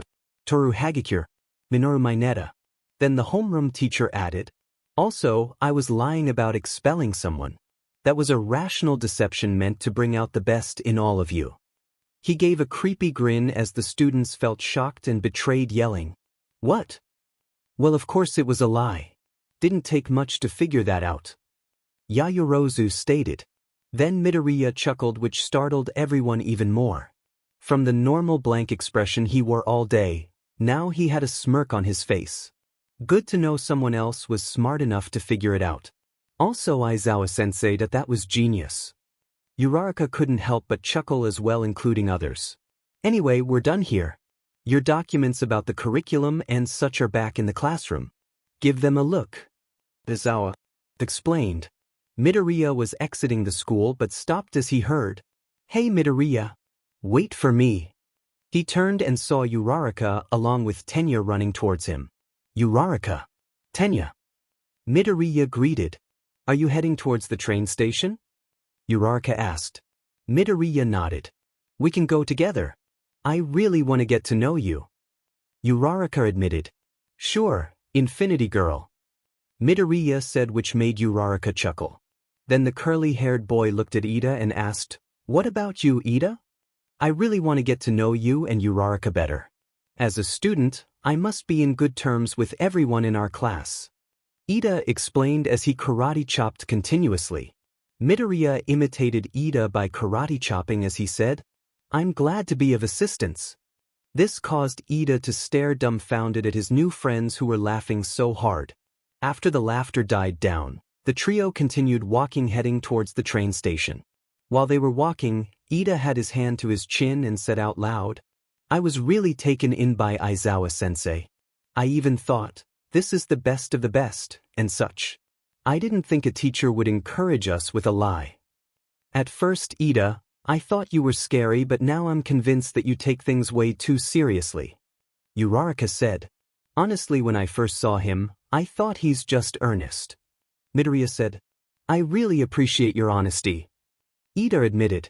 "Oh, Midoriya? Why did Bakugo call you Deku? He looked like he knew you," Uraraka asked. "Bakugo and I used to be childhood friends until I moved away. Deku means useless. He calls me that to make fun of me," Midoriya explained. "So it's an insult. Aren't you bothered by it, Midoriya?" Iida asked. I couldn't care less about what that massive JRK calls me. All I do is have fun by ignoring him, which pisses him off even more," Midoriya said as he smirked. "I have to admit, Deku sounds like the Japanese word for, you can do it, so I kinda like it," Uraraka admitted. "Well, when you put it that way, you can call me Deku if you want," Midoriya said. "Really?" Uraraka asked. "Midoriya, you're accepting it too easily. Wasn't that an insult?" Iida asked. "Well, if Bakugo hears you using that nickname in a friendly way, he surely be set off even more," Midoriya said as he smirked. "Besides, it's like using something of the enemy's advantage against them. That's actually a good point, Midoriya. I shall use it in the future," Iida said. Midoriya and Uraraka couldn't help but snicker due to his seriousness whilst Iida was giving them a confused look. Finally they arrived at the train station. "I believe we must part from here. It's nice meeting you, Midoriya and Uraraka. I'll see you in class tomorrow," Iida said as he saluted. As his two friends saluted back, both Midoriya and Uraraka were holding back their laughter. Then Iida left, leaving the boy and the girl. "So, which train you need to get on?" Uraraka asked. Then Midoriya showed her his ticket, which made Uraraka's eyes widened. She pulled out her ticket and showed him her ticket. Apparently, they were going on the same train. Later on, they found out that they have an apartment in the same building. Both of them were standing in front of the building, looking at each other and then back at the building again in bewilderment. "You live here too?" Midoriya asked. "Yeah. My parents are out of town working, so I had to move here alone to attend UA. Does this reason apply to you as well?" Uraraka asked. "Nope. My parents are both deaf," Midoriya admitted. Uraraka immediately felt guilty of asking her question, but she noticed how Midoriya did not show any emotion of sadness or anger. He was perfectly calm and the usual, with a blank face, but Uraraka noticed one thing that changed. His eyes. From the green eyes that had little light in them turned back to the dull ones. Uraraka decided to not pursue him even further about the touchy subject of his parents and decided to change subject. "What room number do you have?" she asked. 13, he answered. "Oh my gosh. I'm room 3 doors ahead of you," she responded. "Really? I never came across you," he admitted. "I just moved here a week before the entrance exam," Uraraka responded. They both continued walking with Uraraka looking at Midoriya curiously until she asked, "Deku, what were you doing there when I bumped into you?" Midoriya's eyes shifted towards Uraraka to meet her gaze and responded, "I was leaving after I took the written test in the early morning." "What about the practical exam?" Uraraka asked. "I kind of already took it before and passed with flying colors, same with the written test." Midoriya said, "I'm actually glad you got into UA. You literally did me a favor that day. So thank you." Uraraka said, "No problem, Infinity Girl." Midoriya teased. Uraraka giggled and noticed that Midoriya was chuckling as well. The little light in his eyes returned. Then they both arrived on the same level. "Hey, Deku, wanna meet up here tomorrow morning so we could go to school together?" Uraraka asked suddenly. "Sure, Uraraka. Meet me downstairs in front of the building at 6:30. He said. "Deal," Uraraka said as she smiled. "Let's exchange numbers just in case something happens," Midoriya suggested. Uraraka nodded with eyes full of excitement. Both gave each other their phone numbers and said their goodbyes. Before Uraraka entered her apartment, she kept a watchful eye on her friend until he entered his apartment and closed the door. Excitement began to fill her entire body for her next day of school. A new day where she can get to know her friends better, especially Deku. Deku is sure full of mysteries. The morning walk to school with her new friend Midoriya was normal. They talked and discussed about things, but in the end Uraraka felt something strange. Just like the previous day, Uraraka noticed that sometimes Midoriya's green eyes glow brightly green and gaze around, left to right for an instant before they return back to normal. The last time Uraraka saw his eyes glow was every time he used his quirk in yesterday's quirk apprehension test. She couldn't help but think of questions that were clouding her mind. Was he using his quirk? Why was Deku using his quirk? Was there something nearby? Is someone after him? Her thoughts were interrupted as Midoriya returned to the conversation apologizing. "Sorry, my mind got distracted for a bit." This made Uraraka wonder if it was a side effect from his quirk, just like how she gets nauseous when she overuses her quirk. She was about to ask him about that until they were both interrupted by Iida, who sprinted swiftly past them yelling, "Uraraka! Midoriya! Pick up the pace. Students should be seated 10 minutes before the homeroom teacher comes." Midoriya snickered as he said, "Never saw someone heading towards school with so much energy. That's Iida for you." She chuckled at Midoriya's comment as they entered the school. The first lesson of the morning was English with Present Mike, the pro hero, as their English teacher for this lesson. Aizawa, their homeroom teacher, was also in class with them, lying on the ground in his yellow sleeping bag. "Good morning, listeners," Present Mike yelled very loudly. "I would like you to introduce yourselves and mention one of your hobbies to get to know you better. If you want, you can also introduce yourselves in English. Anyone up to go first?" Everyone remained silent at that question and no one raised their hand until. "I'll go first, but I'll introduce myself in English." Everyone turned, including Bakugo, towards the source of the voice, who was Midoriya, with his hand raised. "Well, go ahead," Present Mike encouraged as he gave him a big thumbs up. Every pair of eyes were looking at Midoriya, who stood up and started speaking in English. "Hey, my name is Midoriya Izuku. I'd like to mention that I like to annoy people, for example to the dumbass sitting right in front of me, should probably change his face before it gets stuck that way. Also, for a competitive guy, you will surely win the Who is the Ugliest contest easily, but only if the contest allows professionals." Almost everyone was looking at Midoriya dumbfounded. The only people that understood Midoriya clearly and fully was Present Mike, Aizawa and Yaoyorozu. Present Mike and Aizawa took a quick glance at Bakugo, who was glaring with a scowl at Midoriya, hasn't even realized that he was referring to him. Present Mike burst into laughter with tears in his eyes. Aizawa couldn't help but hide his grin in his yellow sleeping bag, whilst Yaoyorozu let out a snort and immediately covered her mouth with her hand, trying hard not to laugh. All the students noticed Yaoyorozu's sudden snort and couldn't help but question what Midoriya just said. They all looked back at Midoriya as he asked in Japanese, "How's that for an introduction?" Eventually, Present Mike stopped laughing and wiped off the tears. He gave him a finger gun gesture. "That was perfect, listener. You speak English so fluently without making a single mistake. Now who's next?" Present Mike asked. Then many students raised their hands and all of them introduced themselves. Some tried in English and others spoke in Japanese. After they were all done introducing themselves, Present Mike explained with enthusiasm. "Now that we all introduced ourselves, let's get on with the first lesson. Let's get this party started by spelling." "Oh boy," Midoriya mumbled as he put his hand in his pocket of his blazer. Uraraka, Yaoyorozu, Iida, Mineta, Tokoyami, Todoroki, Shiro and Bakugo, who all heard him, watched the messy curly-haired boy putting out a couple of earbuds and placing them separately into each ear. They all raised their eyebrows except for Bakugo, who scowled and asked him silently, "Deku, what the hell do you think you're doing?" All Midoriya did was respond, "Can't hear you." Sooner or later, Bakugo and the others found out why Midoriya had earbuds and wished they brought also a pair with them. In the school cafeteria, Iida, Uraraka and Midoriya were all seated and greeted by the cook hero lunch rush. "White rice is great comfort food, isn't it?" Iida and Uraraka were all looking at the large bowl of white rice with curry that was placed in front of Midoriya with widened eyes. "Deku, are you sure you can eat all of that?"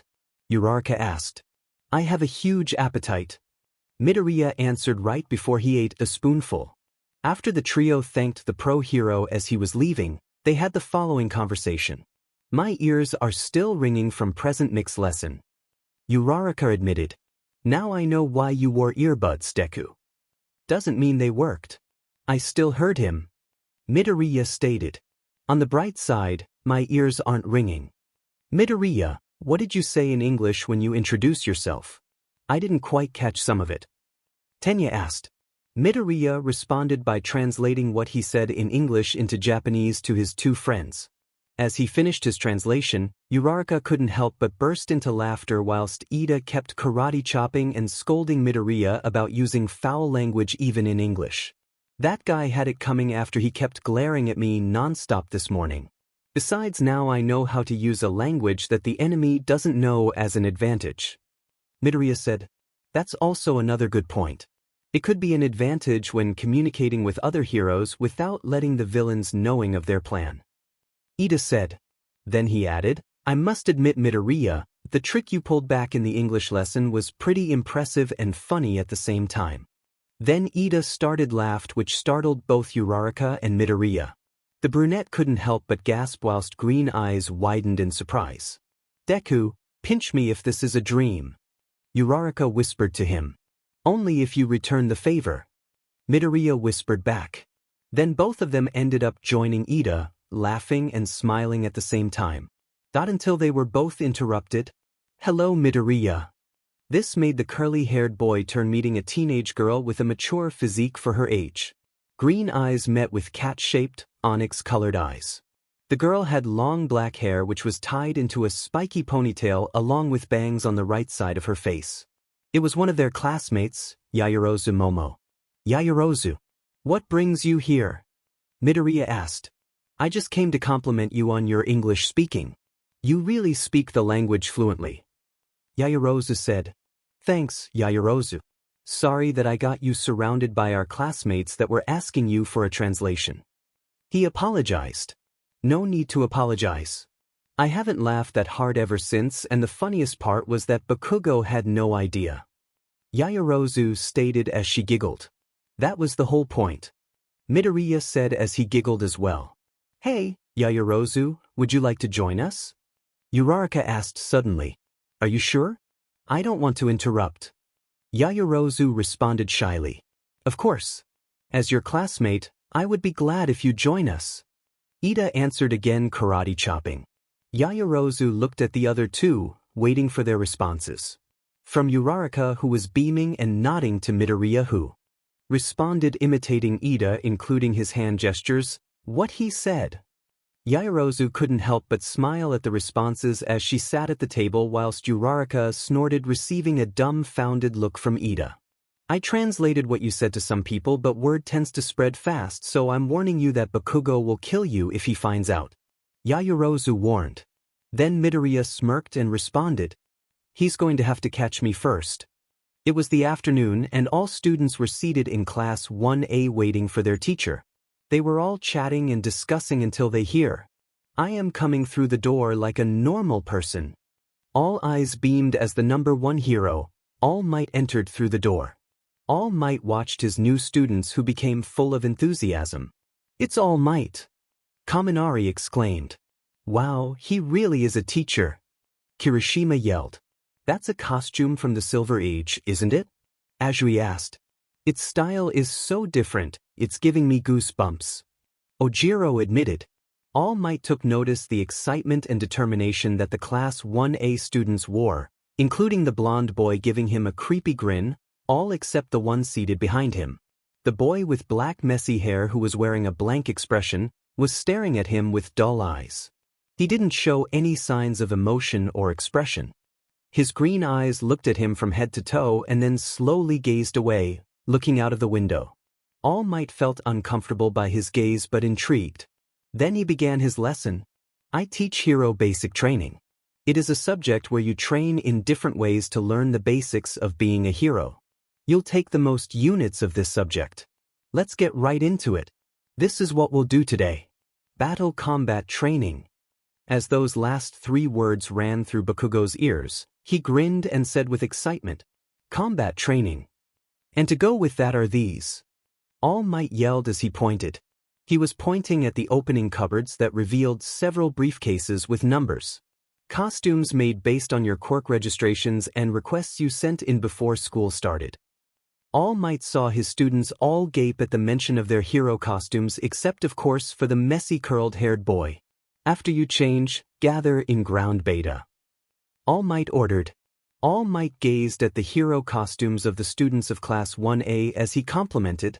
That's great, everyone. You all look cool. As he again took another glance at them, he realized that they were one student short. Wait a minute. We're missing a student. He stated. Iida, who was wearing a black one-piece suit with a high collar, over which he wears various pieces of silver-colored armor, including a silver-colored helmet, a metal mask with holes that covers his entire face except his eyes, a metal collar around his neck, a breastplate, decorative mufflers extending back from his midriff, and metal vambraces that extend past his elbows and specialized metal boots which extend up past his knees, looked left to right and asked, Wait, where's Midoriya? I'm here. Kirishima, Sato, Jairu and Kaminari jumped as a hooded figure appeared next to them out of nowhere. The figure pulled down his hood revealing their classmate Midoriya. Where did you come from? Kirishima asked with surprise. Midoriya shrugged and gave them a slight smirk as he walked away, leaving Kirishima and the others with confused looks. So mysterious. Kaminari stated. So manly. Kirishima whispered as he clenched his fist. Kaminari raised an eyebrow at Kirishima's statement. Uraraka headed towards her friend and her brown eyes observed Midoriya's costume as she got close. Midoriya's hero costume consisted of a long dark cloak with a hood which underneath lies a really dark green full-body tight jumpsuit with black knee pads which extend to his legs and reach up his knees, complemented along with black boots which had metal soles beneath them. This was mainly because when Midoriya uses his special move Black Boots, he reaches a certain speed which sometimes ruins the shoes. Deku, your costume is so cool and mysterious at the same time. It's really down to earth. Uraraka complimented. Thanks, Uraraka. Your costume is great too. Reminds me of an astronaut. Midoriya complimented back. Thanks, but I should have written what I wanted. Mine ended up being skin-tight bodysuit. Uraraka said as she blushed with embarrassment and was rubbing her head. Mineta was looking at Uraraka's figure, gave a thumbs up and said, "The hero course is the best. If I were you, I would watch the pervy thoughts, diaper boy." Midoriya warned. Mineta was about to respond back but got cold feet as he watched green eyes giving him the death glare. He slowly backed away, trying to not wet his pants whilst Uraraka thanked Midoriya. "Now, it's time for combat training," All Might stated loudly. "Sensei," Iida said as he raised his hand. "This is a battle center from the entrance exam, so will we be conducting urban battles again?" "No, we're going to move ahead 2 steps. Most of the time, fighting villains takes place outside, but if you look at the total numbers, atrocious villains appear indoors at a higher rate. Imprisonment, house arrest, backroom deals. In this society filled with heroes, truly intelligent villains hide in the shadows. For this class, you'll be split into villains and heroes and fight 2-on-2 indoor battles. Without basic training?" Azui asked. "This is a real battle to understand those basics," All Might answered. "However, the key this time is that there's no robot you can just beat up." "How will wins and losses be determined?" Yaoyorozu asked. "Can we beat them up anyway?" Bakugo asked. "Will the punishment be expulsion like with Mr. Aizawa?" Uraraka asked. "How shall we be split up?" Iida asked. "Isn't this cape crazy?" Aoyama asked as he showed his sparkling cape. "I'll answer all your questions," All Might said as he clenched his fist. Then All Might pulled a book which made Midoriya question. "Is that a script?" Midoriya couldn't help but snicker, thinking the fact that All Might, who was the #1 hero, wasn't certainly the #1 teacher, as the pro hero read from the script about the instructions. Then he heard Aoyama mutter, "He didn't answer my question." Midoriya, who was next to him, silently whispered, "I think it's dazzling."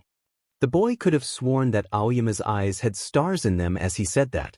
After All Might finished reading, he said, "Teams and opponents will be determined by drawing lots."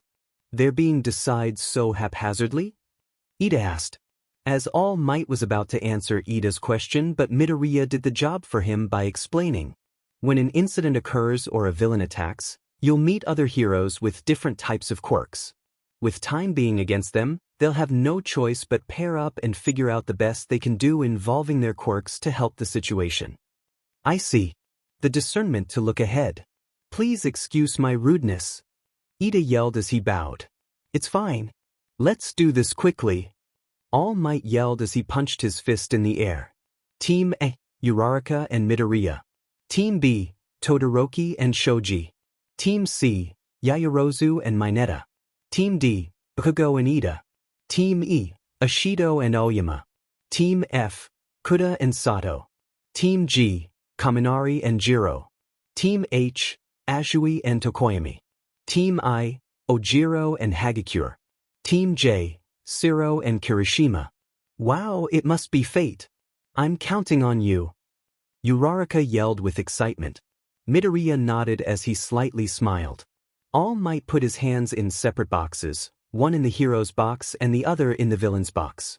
"The first teams to fight will be these guys," he said as he pulled out 2 balls, one from each box. Team A will be the heroes and Team D will be the villains. Everyone else, head towards the monitor room. Everyone followed the teacher to the monitor room, leaving the following students that were going to face each other. Midoriya and Uraraka against Bakugo and Iida. Midoriya's eyes moved to the left, meeting Bakugo's angry eyes. Bakugo watched with irritation as Green Eyes looked away slowly, showing no sign of fear. "I'll put him back in his place, which is beneath me." The 4 students were led to a building by All Might. As Bakugo and Iida were about to enter the building, they were both addressed by All Might. Young Iida, young Bakugo, learn to think from the perspective of the villains. This is pretty close to a real battle. Go all out. Don't be afraid to get hurt. As All Might said this, he noticed young Bakugo eyeing with anger at young Midoriya. The boy took no notice of the angry stare since he was busy looking blankly at young Uraraka, who was punching fists in the air with enthusiasm and going up and down. All Might couldn't figure the relationship Midoriya and Bakugo shared, so he added, "If things go too far, I will stop it." All Might looked at the two rivals, one angry whilst the other is unamused. He wondered of what might become of this battle as he returned back to the monitor room. The battle begun as All Might announced that the 5 minutes were up. Midoriya and Uraraka entered through a window on the 3rd floor with the help of Uraraka's zero gravity. "We've infiltrated successfully," Uraraka whispered. "We have to be quiet and careful since there's too many blind spots." Midoriya suggested silently. Uraraka followed her partner quietly and slowly through the corridors of the building. Then the brunette came to a sudden stop as Midoriya's arm came in front her. They stopped next to an opening path on the right side of the corridor. He made a hand signal in which Uraraka understood as she pressed herself against the wall with her partner in front of her and next to the opening. She watched him holding onto a knife that came out of nowhere in his hand as he stabbed the wall and put his ear against the handle. Monitor room. "What is Midoriya doing with the knife?" Kaminari asked. "It's a method used to amplify vibrations." Yaoyorozu answered. "Good answer, young Yaoyorozu. I have to say it's an uncommon tactic." All Might admitted. "Let's observe what happens next." Uraraka silently watched her partner having his ear against the handle of the knife until he whispered, "Uraraka, tap both of your feet. Make it look like you're walking." The brunette nodded and tapped her feet one by one until Midoriya signaled her to stop with his ear still against the handle. In a split second, he removed the blade from the wall, pressed himself against the wall like his partner and whispered to Uraraka into her ear, "Brace yourself." Uraraka and Midoriya stood perfectly still as Bakugo leaped into the corridor through the opening path, sending out a blast. Monitor room. "A surprise attack from the start?" Jair asked. "Bakugo, that's cheating. A surprise attack isn't manly at all." Kirishima objected. "A surprise attack is a strategy too, but in this case, it didn't work." All Might said. Everyone looked at All Might with confused looks and their gaze returned to the screen. The blast flew exactly past them, leaving them without a single scratch. Bakugo couldn't see where they were with the smoke that was created due to the explosion until he received a major kick in the gut that sent him flying backwards. He eventually kept his ground and looked up, glaring at the person who kicked him in the gut. "That shitty Deku." Due to the smoke and Midoriya's kick, Bakugo hasn't noticed Uraraka running to the opening he came from. She kept running, searching throughout the building for the nuclear bomb in Iida. She couldn't help but wear a face of determination and pride, thinking, "Everything is going just as planned." Uraraka and Midoriya were outside using their 5 minutes wisely. Both were memorizing the building's floor plan and discussing. "Uraraka, if you were a villain, in which floor would you plant the bomb?" Midoriya asked. She took a look at the building's floor plan and answered, "I would plant it on the top floor, which makes it easier for me to know where the heroes are and to escape." "Exactly, but in this case, I'm thinking it's in the 4th floor to not make it too obvious and to prevent attacks from the above by heroes, especially a hero with a quirk like yours." He explained. "So we have a suspicion where the bomb might be, but the question is, how are we going to capture it with Iida and Bakugo protecting it?" Uraraka asked. "Iida will be the only one protecting since Bakugo is too narrow-minded and prideful. He will go off on his own and come for me," he stated. "Are you sure?" she asked. 100%. He answered. "So you have a plan?" Uraraka asked again. Midoriya nodded and explained, pointing to several places at the floor plan in her hands. "We'll enter through this window on the 3rd floor and wait for him here. You go run off and find the bomb whilst I distract Bakugo and capture him. I'll contact you once I've captured him. Also, when you find the bomb, contact me quietly to prevent Iida from finding you and do what you can to distract him to buy me some time to come and help you." Uraraka nodded and said, "You can count on me, Deku. That's the spirit." Midoriya commented as he smirked. "I figure you'd come after me first." Midoriya said with his glowing green eyes gazing at his opponent's red angry eyes.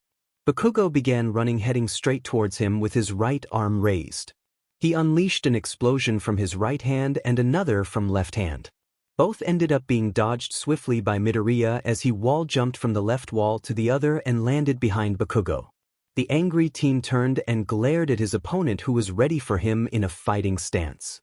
He released a blast from his left hand, launching himself at Midoriya. Bakugo used his launch to perform a side kick. Bakugo was sure that he hit something, but it wasn't something he expected. Instead of hitting Midoriya, his leg hit the wall. His eyes gazed down, finding out that his opponent ducked and was wrapping his leg with capture tape. Again, Bakugo used his right swing and was about to release another explosion. In an instant, just like his leg, his arm was wrapped around with the same capture tape wrapped around his leg. Midoriya ran to the side and pulled the tape, dodging the explosion, making Bakugo lose balance. Then All Might announced through Bakugo's earpiece, "Young Bakugo, you've been captured. Please exit the building." Red eyes twitched as he heard those words. He stood up calmly with frustration building up. His angry eyes were twitching as he clenched his fists. The angry teen wanted to pounce on Deku but knew that he couldn't since All Might would probably come in and stop him. He kept watching him with irritation as his old childhood friend walked away slowly without giving him a slight glance back. Monitor room. "That guy's amazing," Sato exclaimed, clenching his fist with enthusiasm. "Look at his dodges," Ashido said excitedly. He defeated the guy who finished first in the entrance exam without using his quirk. Shiro stated. That surprise attack Bakugo planned wasn't a surprise after all. Azui admitted. All Might still smiled as he kept looking at his student, Midoriya. He seems pretty good at reacting quickly in a crisis. Meanwhile, Uraraka found Iida and the bomb.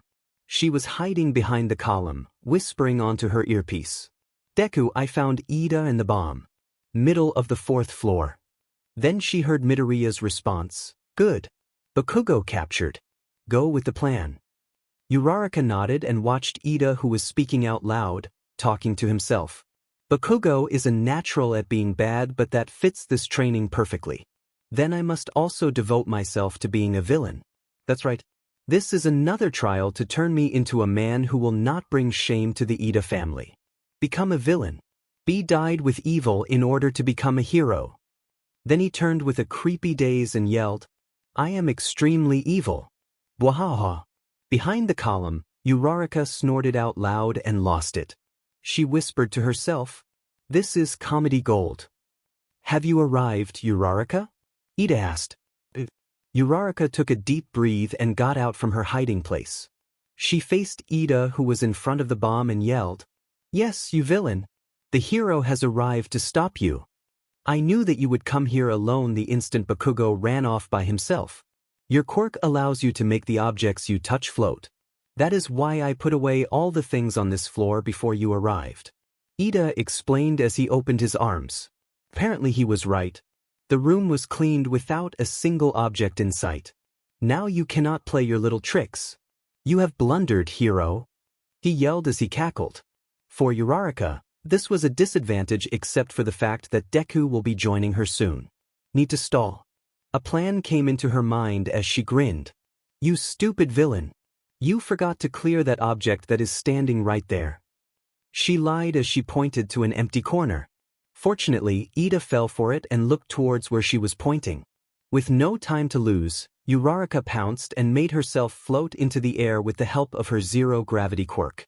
She was about to land on the bomb that will claim their victory until the bomb was moved away with light speed away from her.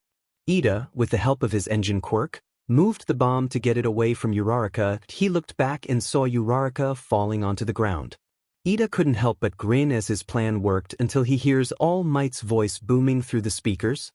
"Hero teams win." This made Iida look forward, finding Midoriya, who just entered the room with his hand on the bomb. Iida's face was filled with shock and guilt. "I dragged the bomb to him." Laughter echoed throughout the room, which was coming from Uraraka, who was on the ground laughing her but off with her eyes filled with tears. Iida felt too ashamed and embarrassed as he looked down. He clenched his fists with frustration until he felt a hand on his shoulder. He looked up and turned facing Midoriya, who said, "Don't worry, Iida. We're all here to learn from our mistakes, which is why we should consider this exercise as a lesson." This made Iida agree with what Midoriya said and filled himself with determination to learn and grow to become a true hero. They all exited the building, finding Bakugo waiting for them outside, and went back to the monitor room meeting with the other students and their teacher, All Might. Now it's time to review their results. The MVP for this battle was young Midoriya. Can anyone explain why? Does anyone know? Yaoyorozu raised her hand and answered, "Yes, All Might Sensei." Then she began to explain. That is because Midoriya adapted the most to the context of the training. From watching the match, it appears Bakugo acted on his own because of an obviously personal grudge that Midoriya predicted as he lured him and captured him whilst Uraraka had the chance to take off and search for the bomb. As for Uraraka, her plan of distracting Iida until Midoriya arrives was perfect. The reason she isn't an MVP was that she depended too much on her partner, which can be hazardous if something happened to Midoriya. Iida assumed that it would be a fight over the weapon as he prepared for Uraraka's arrival, but not Midoriya's, since he suspected that he was still fighting Bakugo.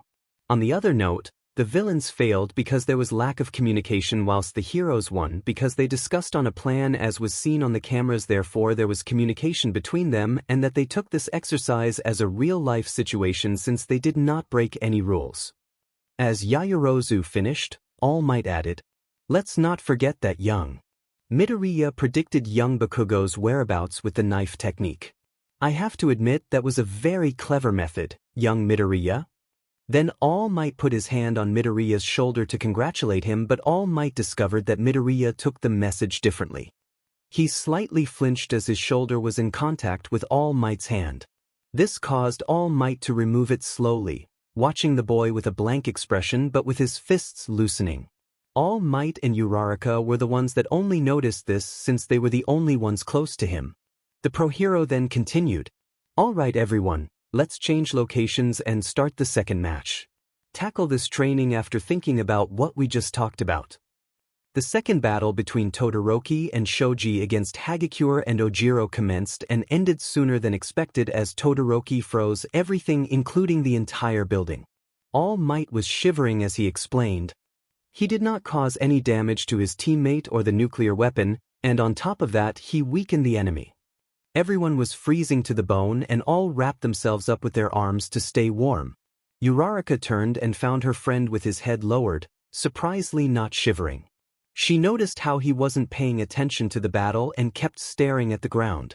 "I wonder what he's thinking about." I was running across the room heading straight for the kitchen, clutching my All Might toy within my hands. I could barely hear the sound of water running from the sink due to the beautiful humming echoing throughout the room. The person who was humming was a tall and slim woman that was cleaning the dishes. She had green hair just like mine, along with those amazing green eyes that shone brighter than the sun itself. They both turned as I jumped up and down energetically and yelled, "Mom, the computer!" "Again?" my mother asked as she turned the handle next to the sink. As the water stopped running, my mother dried her hands and went to turn on the computer while I jumped onto the office chair. I was waiting with enthusiasm for my patient mother to put up the video in full screen. As she did, she said, "Geez, you probably added 10,000 views by yourself, Izuku. It's too scary for me. I can't watch it." Then she gave me one of her warm kisses on one of my round cheek and complimented, "Which is why I have a brave hero to protect me." I giggled as she walked off and continued her chores. I tapped the right click of the mouse and watched with anticipation, inspiration and amazement as my favorite hero All Might saved hundreds of people with a smile on his face. As I finished watching the video, I got out of the chair in a flash and grabbed my mother's legs. "Mom, he's so cool. I want to be a hero that helps people just like him once I get my quirk." I yelled as I jumped up and down. My mother lifted me up with her soft hands. She looked at me and said these following words, imitating All Might's expression of when he smiles, "You can do it." Seeing my mother's face imitating All Might's made me burst into laughter. She joined me and hugged me tightly, muttering, "We'll see, Izuku. We'll see." "Deku." Midoriya blinked and took a quick glance at the screens. Suddenly he felt cold and noticed that the air escaping his nostrils was white. He turned and looked at his shivering friend. His friend, Uraraka, was watching him with her brown eyes filled with concern and worry. She placed her hand slowly on his shoulder and said, "Sorry, I was trying to break the ice." Midoriya chuckled and responded, "I guess Todoroki is the coolest among the class." Uraraka snorted and started laughing with both of her hands covering her mouth, to not interrupt the class along with Midoriya, who was chuckling. She saw his green eyes light up as he chuckled, making Uraraka feel accomplished that she helped her friend by cheering him up. From saddened eyes, they become bright ones which are full of life until they return back to normal as they gaze towards the screen. Uraraka wondered what was he thinking about, but she didn't want to intervene as she noted his saddened eyes. It was probably something personal. Could it be connected to how he flinched earlier? Could that be due to his past? She barely knows Deku and had the urge to ask him questions since day one, but she took notice that Deku was not the person who opens freely to others. So the brunette decided to do the best she can to earn his trust by being his true friend who helps him and cheers him up in the same way he does to her. Uraraka couldn't help but smile how things will be between them in the future. Maybe one day Deku will be able to answer her questions. Only time will tell. Everyone was out of the monitor room and stood in front of the exit looking at All Might, who was in front of them. He complimented them with a smile. "Great work, everyone. You guys took this one seriously. You all did a good job on your first training. To have such a proper class after Mr. Aizawa's class, it's kind of anticlimactic," Azui said as others nodded, agreeing with her. "We're free to have proper classes as well," All Might explained. Their teacher raised his hand and said, "Well then, I must be going now. Change and return to the classroom." In a flash, the pro-hero sprinted away at light speed, leaving a gust of wind behind, blinding his students. "All Might's amazing," Kaminari said as he gaped. "Why was he in such a hurry?" Bujiro asked. "So cool," Mineta said. The sprinting All Might looked back and observed two certain students, Bakugo, who was looking down. Young Bakugo is a mass of pride, and there's nothing more fragile than a heart that's swelled to bursting. And Midoriya, who wore a blank expression. Same goes for young Midoriya, except that he isn't prideful as Bakugo. Midoriya looking down with saddened eyes, back at the monitor room. As their teacher, I must counsel them well. Before the students separated into girls and boys, Uraraka told Midoriya that she'll meet him in class. All of the students went into their changing rooms. They began removing their hero costumes and wearing their uniforms whilst chatting and discussing. Before Midoriya began changing, he took a quick glance at Bakugo, who surprisingly wasn't glaring at him but was oddly quiet. Midoriya shrugged and removed his hero costume. Then he changed into his uniform and placed his hero costume into his metal suitcase. He began walking slowly, his head deep into thought, until he arrived in front of the class door. As Midoriya entered and saw a group of his classmates all talking and discussing, he went silently next to them and asked, "What are you talking about?" Kirishima, Ashido, Sato, Siro and Aoyama jumped and turned, finding Midoriya behind them.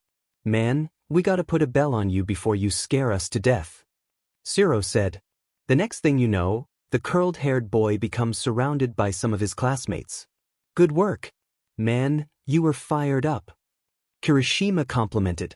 "I can't believe you fought evenly with Bakugo, who was first in the entrance exam," Siro said with amazement. "You did a good job dodging," Ashido complimented while pumping her fists. "You guys did that in the first match, so the rest of us had to give it our all too," Sato said as he clenched his fists. Aoyama said, "You were far from elegant but was interrupted by Ashido as she kept jumping and yelled again, "You did a good job dodging." From all of their statements, Midoriya gave them a raised eyebrow. All this attention is making him quite uncomfortable. "I'm Eijiro Kirishima. We're all going training together right now," Kirishima said. "I'm Hanta Siro." Siro said. "I'm Yuga Aoyama." Aoyama said. "I'm Mina Ashido. You did a good job dodging," Ashido said, fangirling and blushing. Then Azui popped out of nowhere and introduced herself. "I'm Tsu Azui. Call me Tsu." "I'm Sato," Sato said. Midoriya observed them from head to toe and said, "Nice to meet you all." Then Mineta jumped in and yelled, "I'm Mineta." Midoriya sighed and commented, "You're too loud." Tokoyami, who was sitting on a desk with Ojiro and Jiru standing next to him, agreed with Midoriya by saying, "I agree." "Tokoyami." The voice came from Iida, who wore a stern expression and walked strictly towards him. He kept karate chopping both of his arms, saying, "That desk is not a chair." Get off immediately. It's not that big a deal, is it? Jair asked. What's with those hands, anyway? Bujiro asked. Iida lowered his gaze with disappointment and said, You people. He continued as he raised his head and kept karate chopping swiftly. I cannot condone actions that disrespect the desks that the great men and women who are our upperclassmen once used. You're too loud. Tokoyami mumbled. Midoriya, as one of the observers of their conversation, mumbled, Iida never wavers, does he? Deku. Midoriya turned and saw his friend, Uraraka, along with Kaminari entering the classroom behind him. Uraraka. Glad you made it in time before next class starts. Midoriya said. As he finished his statement, the school bell rang. Everyone got into their seats waiting for their teacher for the lesson. Angry red eyes watched the curly-haired boy ever since he got into the classroom till he sat at his desk. Too much frustration was building up, making him want to burst and explode. But all he did was scowl. It was late afternoon where lessons ended and everyone was exiting UA. Uraraka promised Midoriya to meet up with him at the train station because she wanted to get to know her two new friends, Ashido and Azui, better. Midoriya didn't mind at all that in fact he was glad for some time alone. The messy curly-haired boy was exiting the school alone peacefully until he heard from behind. You've got a flashy quirk there, don't you? Green eyes turned and met with red ones. Yeah, have you been blind during our battle? Midoriya asked as he stopped and turned. What are you trying to do, make me out to be more of a fool than you already have? Bakugo asked as he scowled. You're doing a great job without me. Midoriya admitted. Huh, you shitty nerd. I may have lost to you but I'm just getting started. You hear? I will beat you and put you back in your place which is below me. Bakugo yelled, every sentence with tears forming in his eyes. Midoriya rolled his eyes and muttered, too loud. Shut up, Deku. Bakugo responded. Then he passed Midoriya, scowling and muttering, you won't beat me again, you be. Midoriya kept standing there watching the angry blonde teen walk away until a strong wind passed him which made his messy curled hair go up and down. There he is. Young Bakugo. Apparently the strong wind was caused by All Might who placed his hands separately onto each of his students' shoulders. The pro-hero panted, whilst Midoriya was looking at the both of them from the distance with a raised eyebrow, overhearing their conversation. Just so you know, pride is important. You definitely have the abilities needed to become a pro. You still have a lot of. Unfortunately, he was interrupted by Bakugo. Let go of me, All Might. I can't walk. The blonde teen turned and declared, I'll become a hero that surpasses even you without you telling me. This response startled All Might as he removed his hands off of Bakugo's shoulders and said, right. He's gotten over it. Then he turned and faced Midoriya. Young Midoriya, I must compliment on your reflexes and fast dodging. You were really light on your feet. Was it due to certain training that you carried? All Might asked. The pro-hero watched as his student lowered his gaze as he asked his question and walked past the pro-hero. All Might raised an eyebrow at his student's actions to his question and wondered if he somewhat offended him. This made him think of different apologies until, no, it was experience. All Might turned his head at young Midoriya with his back towards him, walking away. The pro-hero didn't question the boy further but somehow found that his answer made things a bit more clear about young Midoriya but not enough. Only one thought went through the number one hero's mind. It's hard being a teacher. There were tons of reporters and cameramen outside of you that are roaming about. They were bothering the students that were about to enter with questions, mainly about All Might. Unfortunately, Uraraka and Midoriya were disturbed by them as they were entering along with Iida. Uraraka and Midoriya kept quiet in the back watching their friend Iida giving one of his long descriptive speech which tired out the reporters and cameramen. Among them, one female reporter who ignored Iida's speech, noticed the other two behind Iida. She approached them and asked, will you tell about what the symbol is like as a teacher? In a flash, the cameras all pointed at Uraraka and Midoriya as the reporter's microphone was forcefully shoved towards them. Uneasiness began to build inside of Uraraka that made her panic. She watched nervously at the cameras pointing at her. I'm going to mess up. I'm going to become the biggest fool on live television. Sweat dropped slowly from her forehead as the negative thoughts grew louder and louder in her head.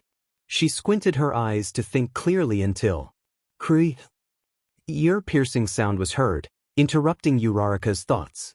Then she looked, finding the microphone in front of them covered by Midoriya's hand, which resulted the microphone releasing a loud, piercing sound. Everyone flinched and stumbled at the noise, grunting. The ear-piercing noise stopped as Midoriya removed his hand off the microphone.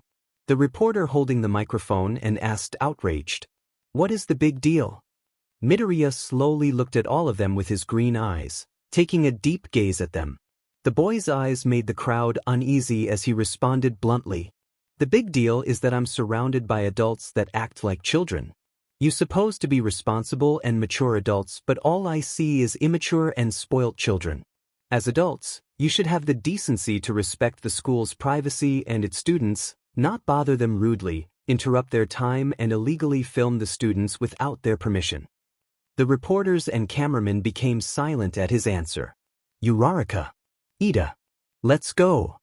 All eyes kept their gaze on the curly-haired boy who turned and walked away with his friends. They continued staring until they entered the school. Uraraka managed to finally breathe peacefully. Then she looked at her friend who saved her back there by scolding the reporters. Her admiration for her friend's bravery when he stood up to them grew. "Thanks, Deku. I owe you one," Uraraka said as she beamed.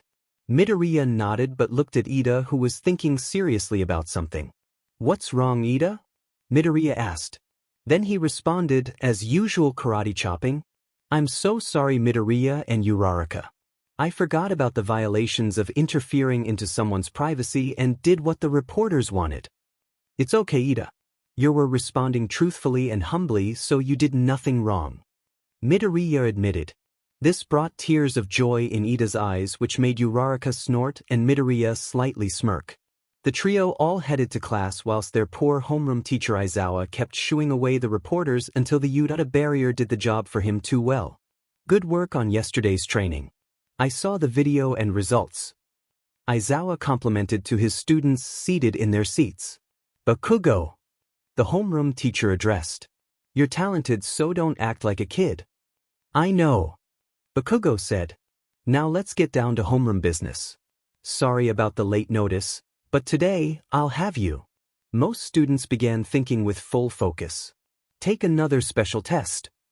Decide on a class representative. Aizawa finished. Most students felt relieved at Aizawa's sentence and changed thoughts. It's actually a normal school activity. I want to be class rep. Pick me. Kirishima yelled, lifted both his arms into the air. Me too. Kaminari yelled as he raised his hand. After Kaminari was Jairu, who raised her hand and said, I want to do it too. Aoyama stylishly raised his hand and said, it's a job made for M-, but was interrupted by Ashido as she waved both of her hands yelling, I'll be a leader. Almost all the class were raising their hands and kept yelling to vote for them, including Bakugo, who was yelling angrily, let me do it. Me. And sadly Mineta, who declared out loud, my manifesto is for all girls' skirts to be 30 centimeters above the knee. This brought faces of disgust on every girl of Mineta's declaration, but all turned to smiles right after Midoriya turned and slapped him on his cheek. That hurt. I'm surprised you haven't raised your hand, Mineta said as he rubbed his cheek.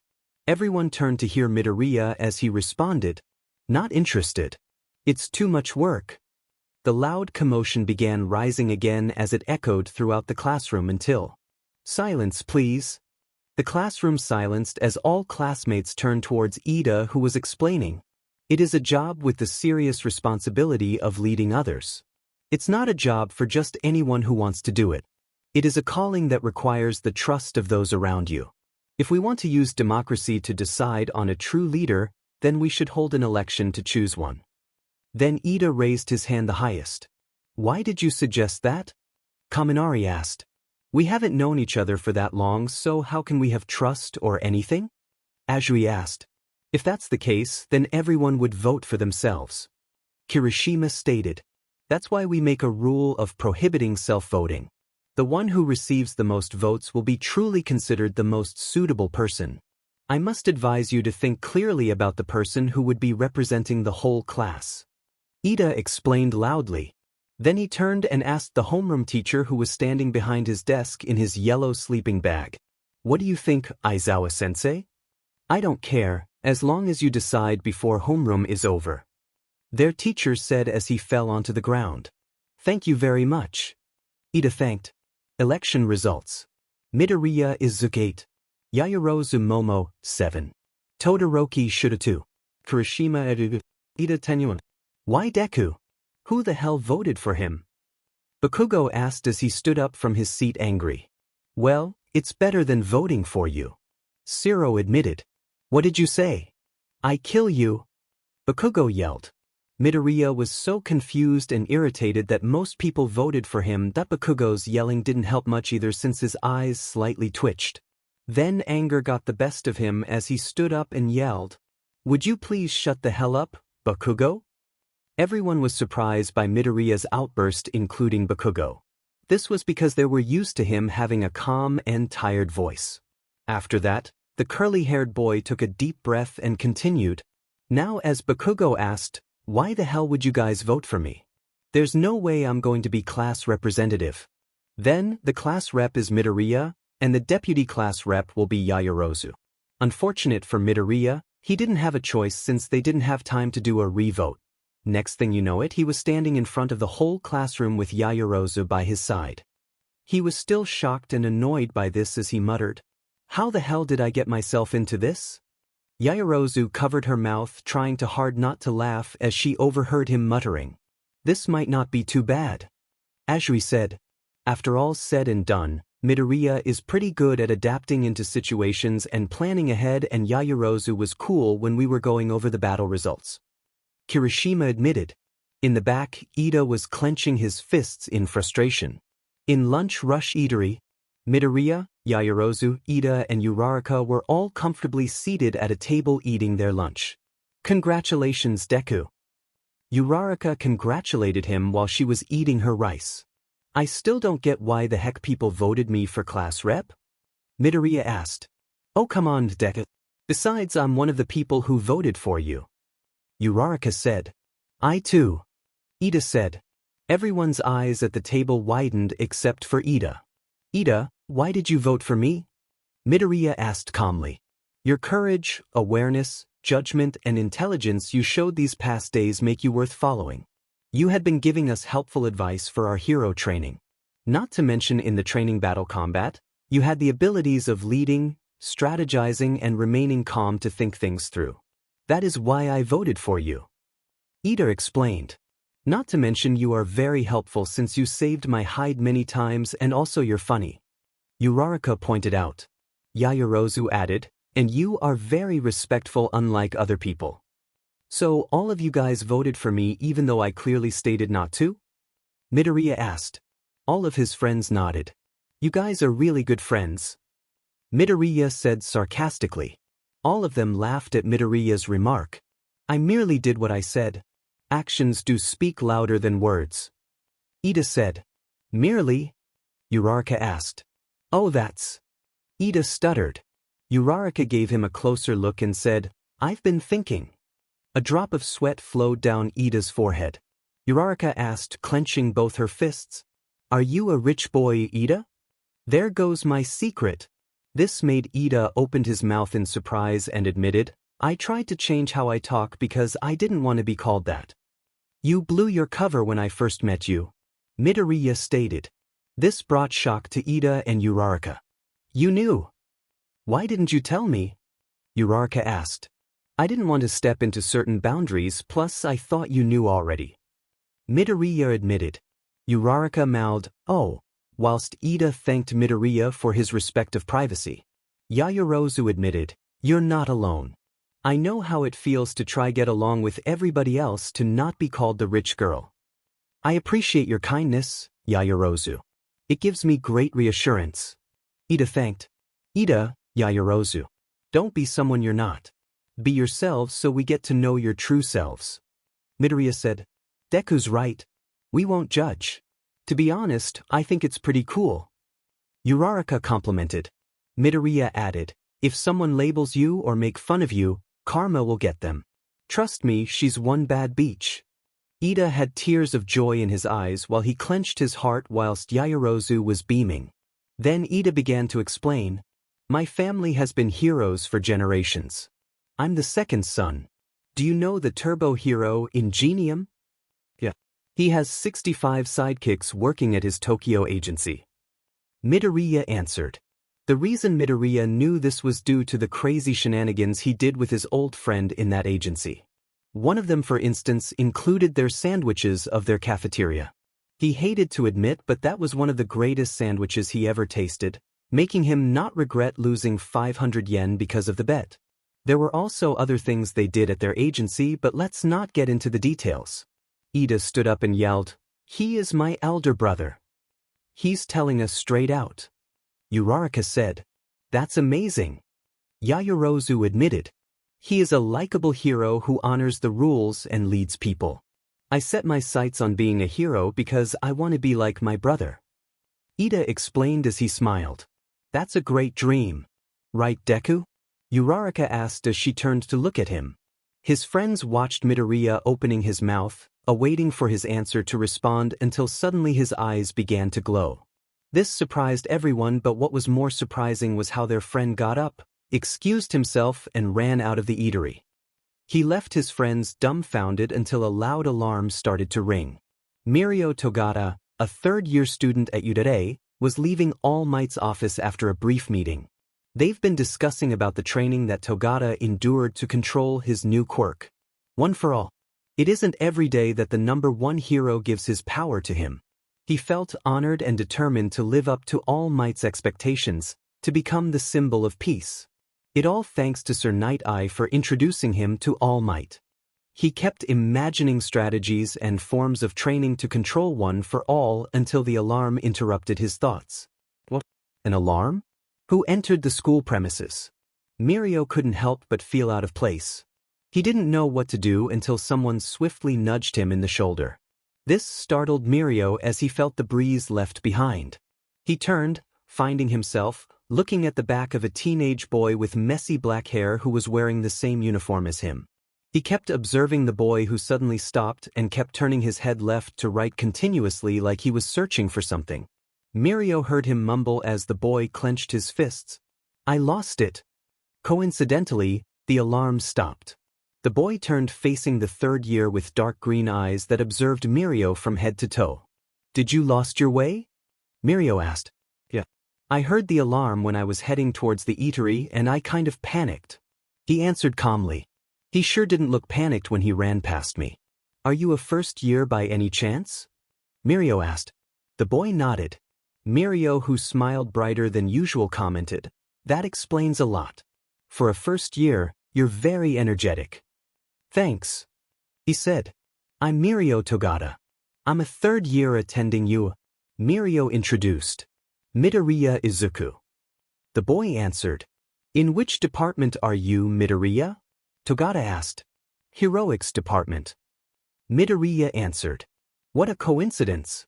I'm also in the heroics department. Togata stated as he took Midoriya's hand and started quickly shaking up and down. Wow, this guy is full of energy and loud. Midoriya took a glance at the clock from a distance and realized that he had 3 minutes left to get to class. Sorry, Togata. I gotta get going before I end up late to class. He apologized.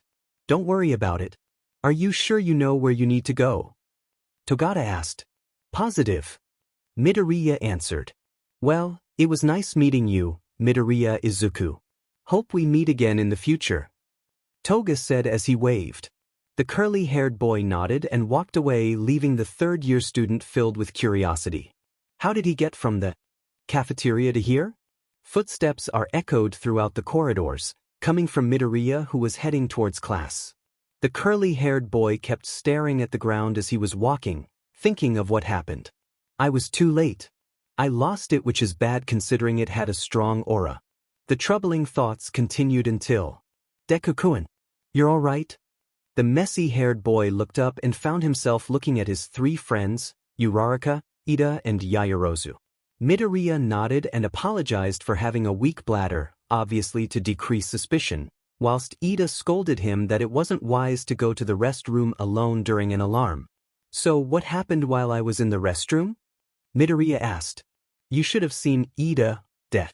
He literally front-rolled himself onto the emergency exit with the help of my quirk. Thanks to him, everybody stopped panicking and calmed down." Uraraka explained energetically. "Now that's a dramatic entrance. Well done, Iida." Midoriya complimented. "It's my duty if I'm going to be a hero." "I'm sure that you would have done the same thing, Midoriya," Iida said. "Yeah, but not like that," Midoriya protested. "Anyway, did you guys know what was the cause of this alarm?" Apparently, it was the same group of reporters that were front of the Iida barrier since morning. Yaoyorozu answered. "We'd better head to class before we're late." The 4 students were walking along the corridors, getting into a conversation whilst Midoriya kept staring at a distance silently. He couldn't help but think how the reporters got through the barrier. Due to the strong aura he sensed, he concluded that the reporters weren't the real problem. They were probably the distraction for something else, but for what? Could it be the work of the spirit he sensed earlier? The only thing he was certain of that he can't be the class rep anymore if he's going to be look for answers. And he has just the perfect person to replace him. "Let's start, class rep," Yaoyorozu said. "Before we decide on the other class officers, I'd like to say something. I nominate Tenya Iida to be the class rep in my place," Midoriya announced. The shocked Iida stood up and asked, "Why?" "Well, back there, you were able to get everyone's attention in such a cool way, so I thought it would be best if you do it since you're more qualified and motivated to do this," the curly-haired explained. "I'm good with that," Kaminari agreed. "Midoriya's saying it for everyone. It's true that Iida was a big help at the cafeteria today," Kirishima confirmed. "Yeah, and he kind of looked like the person on the emergency exit signs, didn't he?" Kaminari asked. As they were conversing, Iida looked at Midoriya, who nodded, indicating that he meant every word he said. "Enough chatting already. Let's get this over with so we can move on," Midoriya declared. "Iida, do you accept yada yada?" Iida blinked and announced, "If the class rep nominated me, then it cannot be helped. From this day forth, I, Tenya Iida, promise to do my best to carry out the duties of class representative." "We're counting on you, emergency exit," Kirishima exclaimed energetically. Most of the students kept motivating Iida with, "Do your best," whilst Yaoyorozu mumbled, "What about me?" Midoriya chuckled at her statement and reassured, "Good luck. Iida would definitely need your cooperation on this." This made Yaoyorozu motivated as she gave him a smile. Little did the students know that their home classroom teacher, Aizawa, was standing outside his classroom overhearing the whole situation. "I have pretty loud students," Aizawa sighed. "It's going to be a long day." He entered the classroom, resuming the class on choosing their class officers. As they were doing this, the pro-hero took several glances at his student, Midoriya, who was sitting next to the window. Aizawa watched the boy, who clearly did not move an inch, with his green eyes gazing away. The pro-hero figured if it was either the boy had a lot on his mind or that he finds the wall pretty into testing. He still needed to talk to him after class due to what Mirio told him that he met one of his students next to the head office during the alarm. This made Aizawa puzzled, as he figured, why would Midoriya head to the here office where we keep our students' data, our schedules and timetables? This incident of the reporters may be deeper than he thought. Obviously, using a distraction to retrieve information. He gave Midoriya a benefit of the doubt that he wasn't part of this. That he was not a traitor, since the boy's actions up until now were noble. Aizawa still needed to interrogate him so that he can confirm his suspicions. So he waited for the rest of the day to end. Midoriya was packing up his stuff and was about to leave the classroom with everybody else until Aizawa called out, "Midoriya, I'd like a word with you." Midoriya stopped in his tracks and turned with a raised eyebrow. Aizawa watched as Uraraka informed him that she'll be waiting for him, to which Midoriya nodded and gave her a small smile. As everybody left the room, all was quiet and all was silence. "Never thought this class would be this quiet," Midoriya stated. "Okay, Midoriya, let's cut to the chase. Mirio told me that you were near the head office during the alarm. So explain clearly what you were doing there and the reason. Aizawa said bluntly. Midoriya was about to lie, but he stopped himself. He thought that there was no reason to, since Aizawa knew almost everything about his secrets, so there was no point in hiding. Midoriya could tell that Aizawa trusted him since he didn't arrest him for suspicions of being a traitor, so he explained, I sensed something right before the alarm rang. It led me near the head office but mysteriously disappeared when I caught up. From the looks of it, the spirit's objective was something else. That would be the data in the head office, which is the most secure office in the building. No doubt the spirit's intention was to retrieve information secretly without raising any alarms and without anybody seeing it. Aizawa continued, I'm guessing that U.A will be taking more safety protocols. Midoriya noted. The pro-hero nodded and added, I'll inform Nizu about this. Is there anything else you'd like to inform me? Nope. The curly boy answered. Midoriya lied about that since he had suspicions of something major behind this incident, but he did not have all the details and evidence. He thought at first to tell Aizawa, but he couldn't for many reasons. One of them was to keep him and safe. Aizawa's tired eyes did not move an inch off his student. The pro-hero couldn't help but admit that he knew nothing of Midoriya. The only things he knew that the boy was too mature for his age and lived alone for the most of his life. This proves the theory that Aizawa had that Midoriya, who thought that he alone should carry the weight, was too independent. It would be difficult for the pro-hero to let Midoriya open up on certain situations, including today's incident. Aizawa noted that Midoriya was hiding something even though the boy showed no signs. It was more of a gut feeling that concluded this. The pro-hero did not insist on further and change subject. Anyway, how you've been doing so far in this hell? It's less hell as I thought, excluding certain loud students. Midoriya admitted. You'll get used to them. Eventually. The pro-hero stated. Or I could always wear earplugs and sleep peacefully. Midoriya suggested. Next time, bring me a pair, will ya? Unlike you, I deal with present mic every day in the staff room. Aizawa said. I'm surprised you haven't become deaf yet. The boy stated. I'm more surprised on how I haven't yet ripped my ear-offs. The pro-hero added. Midoriya chuckled and then continued, You're not the only one. I was gonna rip my ears when I heard I was voted for class rep. On the bright side, most of the class respect and acknowledge your skills. The teacher confirmed. Yeah, most of the class. The boy said sarcastically with the thought of the angry blonde teen in his mind. You and Bakugo seem to have a history. I noted this ever since the first day. Aizawa specified. Mind telling how you know each other? Bakugo and I knew each other when we were kids since our moms were basically best friends. Midoriya explained. How was Bakugo's character back then? Aizawa asked. Still the same scowling jack but who thinks he's high and mighty. The boy described unamused. Well, looks like we talked enough. Get going to your friend while I sleep in peace after a long day. The pro-hero concluded. The curly-haired boy nodded and was about to exit the class until the boy stopped in his steps. He turned and admitted, Can't believe I'm saying this, but thanks for recommending me in this hell. I'm kind of unexpectedly having fun despite the loudness. Then the student left the room, leaving Aizawa, who couldn't help but smile under his scarves as he noted Midoriya's sincerity in his words. As the pro-hero exited the room, he walked into the staff room and went next to the window. From the window's view, he watched his curly-haired student walking casually beside an energetic jumpy brunette until both exited UA. The pro-hero admitted truthfully that things became much more easier for the teacher with his class than the previous years. Due to Midoriya's excessive skill, all students were determined and gave their all.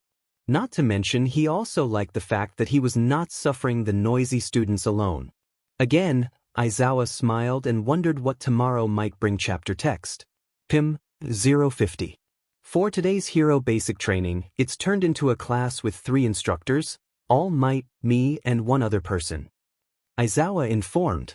This sent confusion and curiosity through certain students. Turned into?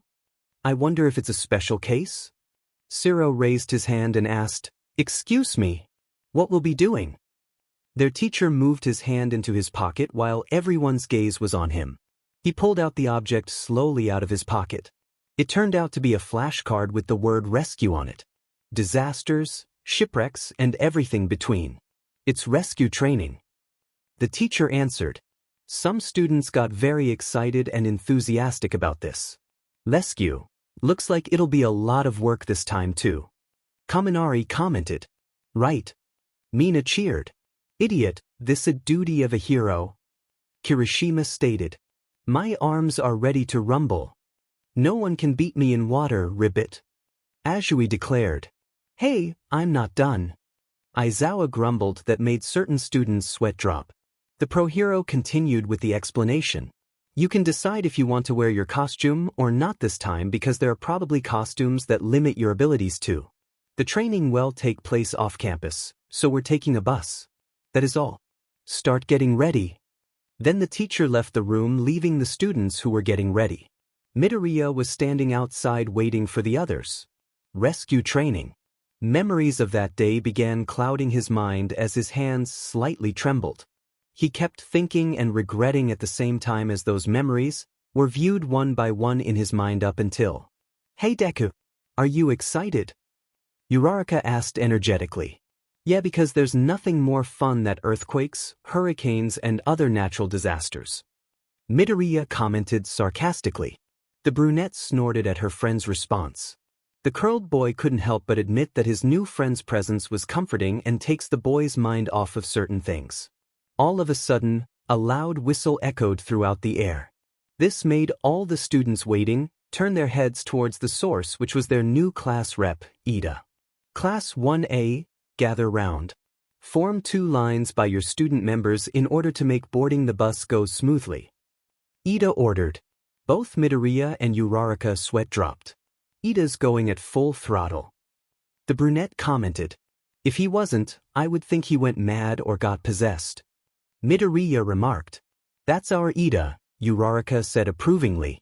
Through her brown eyes, she observed her curled-haired friend with a slight grin on his face. This ought to be good. What's up? She asked sneakily. To summarize, Iida's effort right now would become pointless once we enter the bus. Midoriya answered smugly. This made the brunette raise an eyebrow. Later, she found out what her friend meant as she was seated on the bus that totally had a different plan than what Iida prepared them for. She saw Iida from her seat with his head lowered with embarrassment and shame. The brunette couldn't help but laugh when Midoriya winked at her with a smirk on his face. There was no point, huh? Azui stated. Sorry, I say whatever comes to mind. This made Uraraka laugh even more whilst Midoriya snorted. Midoriya! Azui called. The curly-haired turned his head to face the girl and asked, Yes, Azui? Call me Tsu. The girl suggested. Your quirk reminds me of All Might's. Everybody turned their heads at Azui's statement, especially Todoroki and Bakugo, whilst Midoriya raised an eyebrow and asked, What? I said your quirk reminds me of All Might's. The girl repeated. I'm gonna be honest with you, Tsu. I don't actually see the similarities between All Might's and Midoriya's quirk. Kirishima admitted truthfully. I don't blame ya. My quirk is an emitter type whilst All Might's quirk is an augmenting type. My quirk and All Might's are totally different stories. Midoriya explained. You got that right. Aizawa thought as he overheard their conversation. Yeah, but still your quirk is really cool as All Might's. Man, it's nice to have a quirk like that or a simple augmenting type of quirk. You can do a lot of flashy stuff. Kirishima complimented. Flashy stuff is beneath my list. Midoriya thought. My hardening strong against others, but unfortunately, it doesn't look like much. The red-haired boy added as he hardened his arm. Hate to break to you, but you have a quirk that will definitely pass as a pro since it's the best defense and offense at close range. Problem is you are at a disadvantage at long-range attacks. Midoriya shared. Oh, thanks for the advice. I'll work on it from now on. Kirishima thanked. You're pretty good at deducting things, Midoriya. Azui commented. The curly-haired boy shrugged in response. You also have to think about popularity as a hero too, you know. Mina added. My naval laser is top level in both flashiness and strength. Aoyama declared. But it's not great that it gives you a stomach ache. The pink girl stated. Well, if you're talking about flashy and strong quirks that will sure gain popularity, it's gotta be Todoroki, Bakugo, or Midoriya, though huh? Kirishima voiced. Bakugo always mad, so he doesn't seem like he'll be popular though. Azui commented. A red cross formed on Bakugo's forehead as he rose from his seat and bellowed, "What the hell? You wanna fight?" See? Azui said as she pointed. We haven't known each other that long, so it's amazing that everyone already knows his personality is crap steeped in sewage. Kaminari pointed out. What's with that vocabulary, B? I'll kill you. The angry blonde yelled.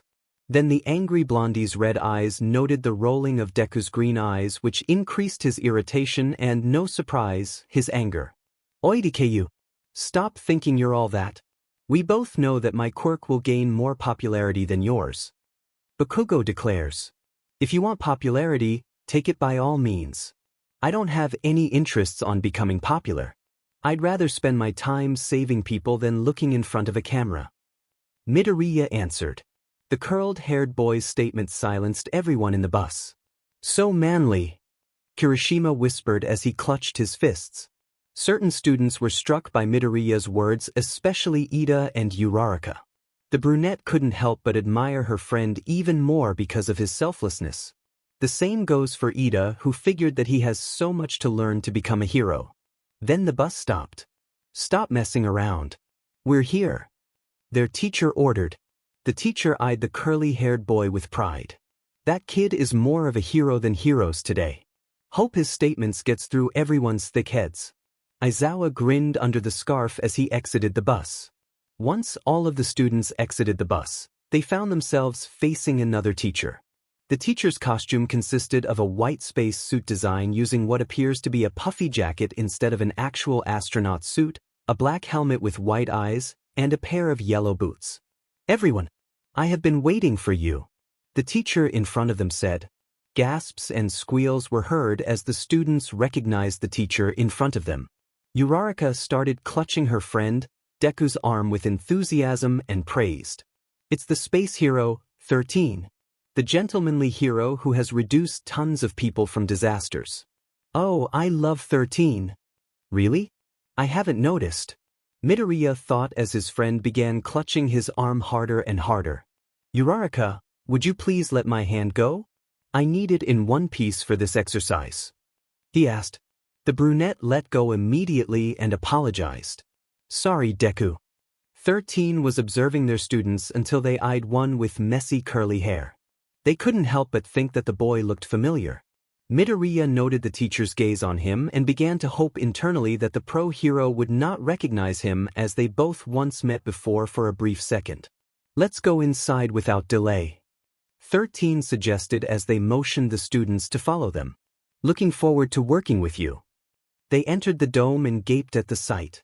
Wow, it looks like Universal Studios Japan. Kaminari commented. A shipwreck, a landslide, a fire, a windstorm, etc. etc.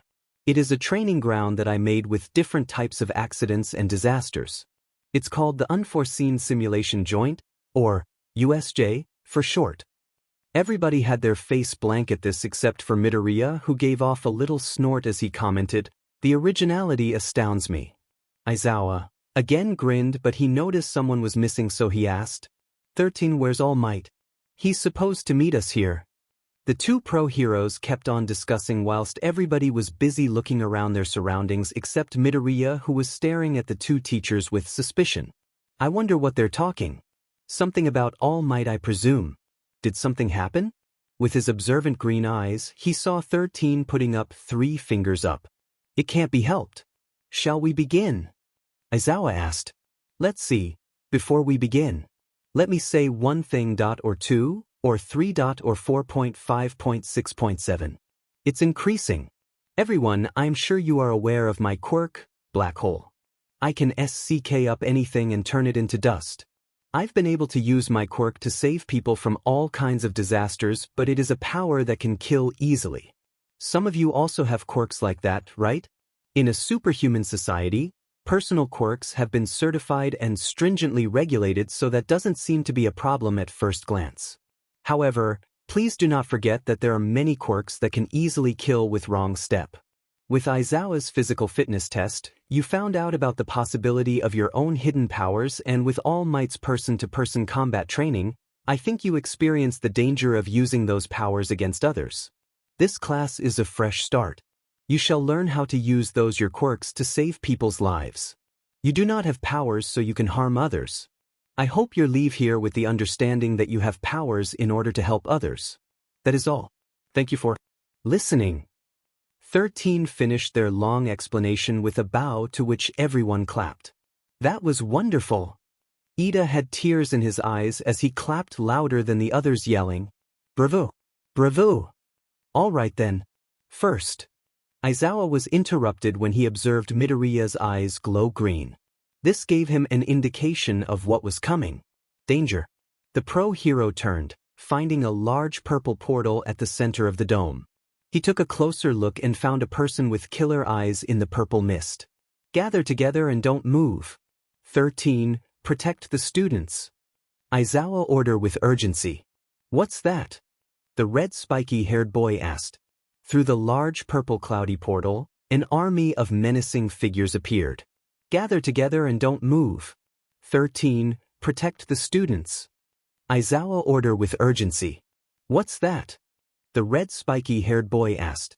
Through the large purple cloudy portal, an army of menacing figures appeared. Is this like the entrance exam, where the lessons already started? Kirishima asked.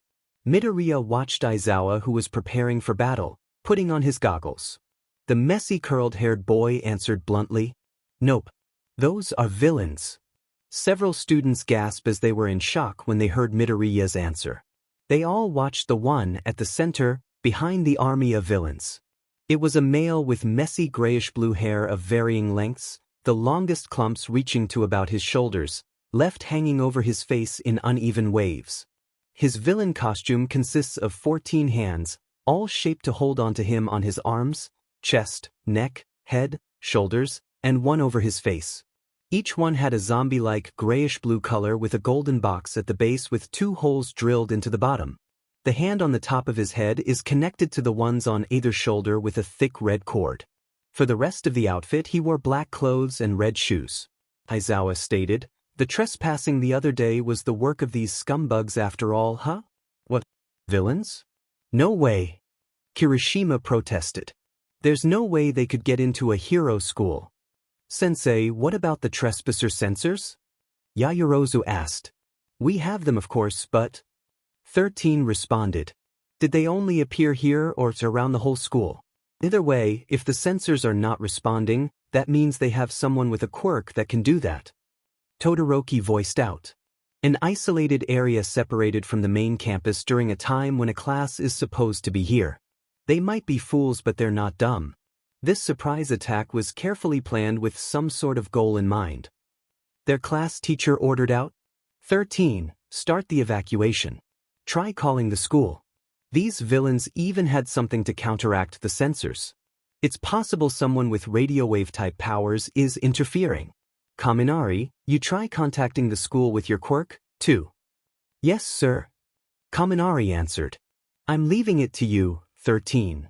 Aizawa said as he was about to take off. He took a quick glance at the messy curled boy who was gazing sharply at the big bird freak. Then Eraserhead added, Midoriya. The boy's glowing green eyes met with his red ones. Help 13 to protect the students. His student nodded, understanding for what the teacher is about to do, and advised. Whatever you do, stay clear of that freaky bird over there. There's something off about him. Aizawa understood the hidden message clearly and took off to stall the villains before help comes. The pro-hero began to fight and beat the villains left and right with the help of his quirk and scarfs, with Midoriya in the distance watching with interest. 13 directed the students to evacuate, heading towards the exit until a purple mist blocked their path. Surprisingly, the mist, as it was taking form, started talking. Nice to meet you. We are the League of Villains. It may be presumptuous of us, but we have invited ourselves into the home of the heroes, Iida High School, in order to have All Might, the symbol of peace, take his last breath. I believe All Might should have been here. Has there been some kind of change? Well, that is neither here or there. This is the part 1M to play. 13 was about to prepare their quirk but was interrupted as Kirishima and Bakugo launched themselves at the purple misty villain. The angry blonde released an explosion, hence creating a lot of smoke as a result. Did you consider that you'd get beaten by us before you did it? Kirishima asked. Once the smoke cleared, some of the students including Bakugo and Kirishima were shocked. The villain was revealed to be unharmed by the explosion and spoke. That was too close. That's right. Even if you are students, you are excellent golden eggs. Midoriya took notice of some students' shivers and trembles. He couldn't help but feel sorry for them to experience this so soon, even though the messy curly-haired boy faced much worse than this. Thanks to Kirishima and Bakugo, the messy curled hair boy noted the villain's weakness as he saw some of the exposed metal armor. My job is to scatter you all and torture you to deaths. The misty villain declared. Move away, you two. 13 warned as they were about to use their quirk, black hole on the enemy before he does something to his students. To the pro hero's surprise, a hand from their student Midoriya was placed in front of them as a gesture to halt. The last thing you need to do is to use your quirk in front of this guy. As far as I observed, his quirk involves warps, hence he could easily warp your black hole and use it against you. That's why he was the one chosen to counter you specifically. As Todoroki stated, they might be jackasses but they're not dumb. 13 took in Midoriya's advice, so they stopped. They eyed the boy who gave him the helpful deduction out of the stressful situation. He was perfectly calm and apparently determined. The pro hero couldn't help but feel impressed by the student's intelligence and behavior. In a flash, they were completely surrounded by pure mist. Taking this as a bad sign, Midoriya ordered, Iida, use your quirk to get some of the students out of here. Iida followed that order without objection and managed to get Shiro, Satu, Shuji, Mina and Uraraka, who was pushed into Iida. At first, the brunette's plan was to stay close to her friend Deku, but the plan immediately failed when her friend pushed her towards Iida. Use your quirks to help 13. Midoriya yelled just before he disappeared along with other students. Right now it was Iida, Uraraka, Mina, Shiro, Shuji and 13 up against the misty villain. Through the purple warp, the messy curly-haired boy found himself falling into the water. Water? Must be in the shipwreck zone. That guy stated that they were gonna torture us, so I'm guessing I'm going to have company. Great. Just FING great. And I thought going to school got me out of trouble. Thanks to his sharp glowing eyes, he spotted a shark-like villain approaching him. The villain prepared himself with his jaws wide open to devour the teen until both of Midoriya's boots became black, emitting green energy. Nanny? The teen kicked both his legs above the center of the villain's mouth. The villain shocked as a powerful gust of wind entered his mouth and sent him swimming backwards. The force Midoriya made sent the teen move back at a high velocity, thus creating distance between him and the villain. As Midoriya was moving back, he felt himself being tied up. This made him on high alert and was about to counterattack until he heard a familiar voice. Midoriya-chan. Azui greeted. Azui pulled both Midoriya and Mineta out of the water and placed them gently onto the boat. Thanks, Sui. Midoriya thanked as Azui was frog climbing up the boat. As the frog girl climbed onto the boat, she commented, "This has turned into a bad situation, though. These were the guys that set up the commotion yesterday to get U.A's schedule. They were waiting to pounce just as Todoroki said." Midoriya summarized. It's not like they can kill All Might. Once All Might comes, he'll pound those guys. Mineta stated. I'm not sure that he'll pound them easily. The fact that they planned this out carefully and are trying so hard concludes that they have a way to kill him. Midoriya concluded.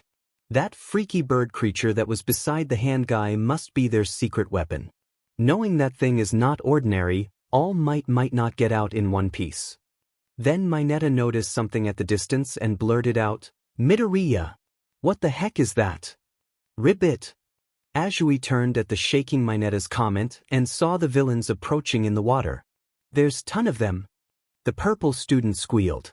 Midoriya advised, Mineta, Azui, our best chance here is to fight our way out of this.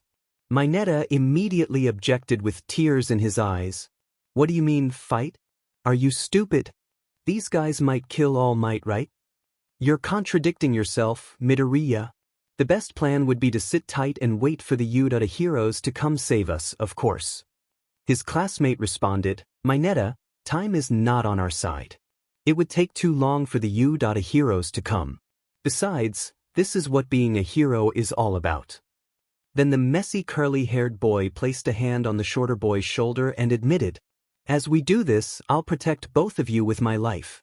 I never abandon my comrades. Mineta managed to stop crying as he heard Midoriya's statement and slightly calmed down. Those guys down there are clearly assuming we'll fight in the water, right? Therefore, they must have known what was in these facilities before they gathered people. For people who gather that much intel so meticulously, they forgot something. Midoriya explained. For example, they brought you here, Sue, to the Shipwreck zone, which is her suitable battle zone for her quirk. This concludes that the villains don't know what our quirks are. Ribbit, that's true that if they knew I was a frog, then they probably would have thrown me into that fire zone over there, Azui said. Midoriya continued explaining. They probably separated us because they didn't know our quirks as they planned to overpower us with numbers. We have inferior numbers and less experience except for me. Right now, our advantage is that they don't know what our quirks are since the enemy isn't trying to climb the boat. The messy curly-haired boy turned to Azui and Mineta and suggested, we should give each other a brief description of our quirks in order to work fully together.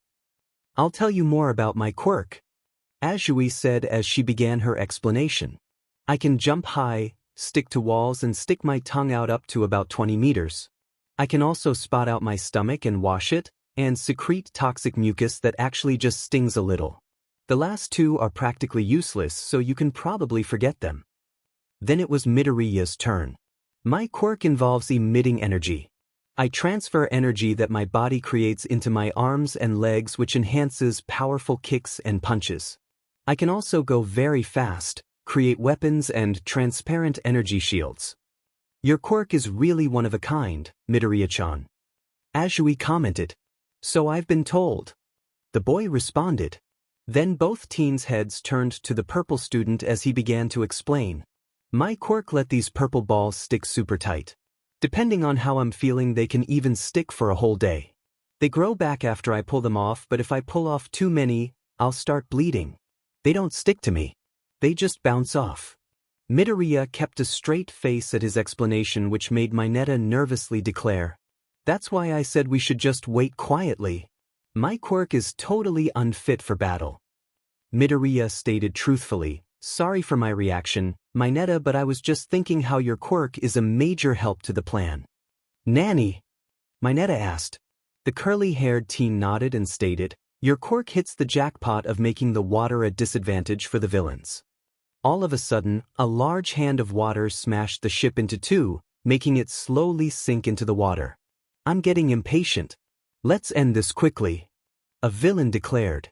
Talk about a handful. Midoriya commented. What power that the ship's broken? Azui stated. As the trio stumbled, Midoriya thought. They're luring us into the water. Time to go with the plan. Mineta, throw your purple ball at the water as long as you can. He ordered.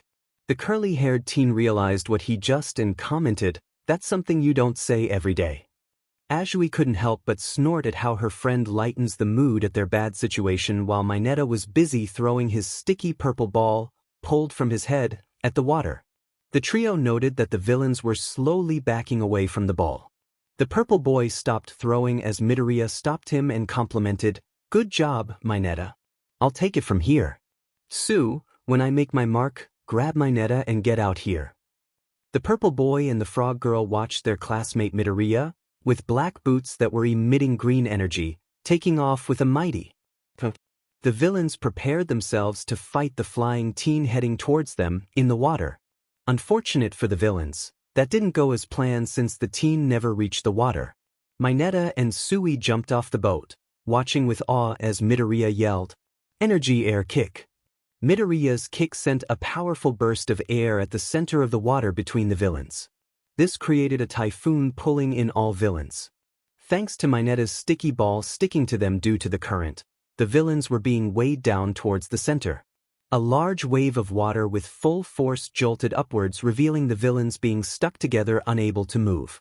Azui and Mineta, that landed at a safe distance, watched their classmate land beside them. Both of them thought simultaneously, "He's amazing." The trio continued walking forward, ignoring the curses of the stuck-together villains, drifting off the water. Mineta snickers at the sight as he stated, "I had a bowel movement this morning, so those things will stick all day." Midoriya smirked at this and stated, "They're stuck like glue, or in this case, purple ball." His two fellow classmates laughed at Midoriya's comment. "Anyway, we should make getting help our top priority.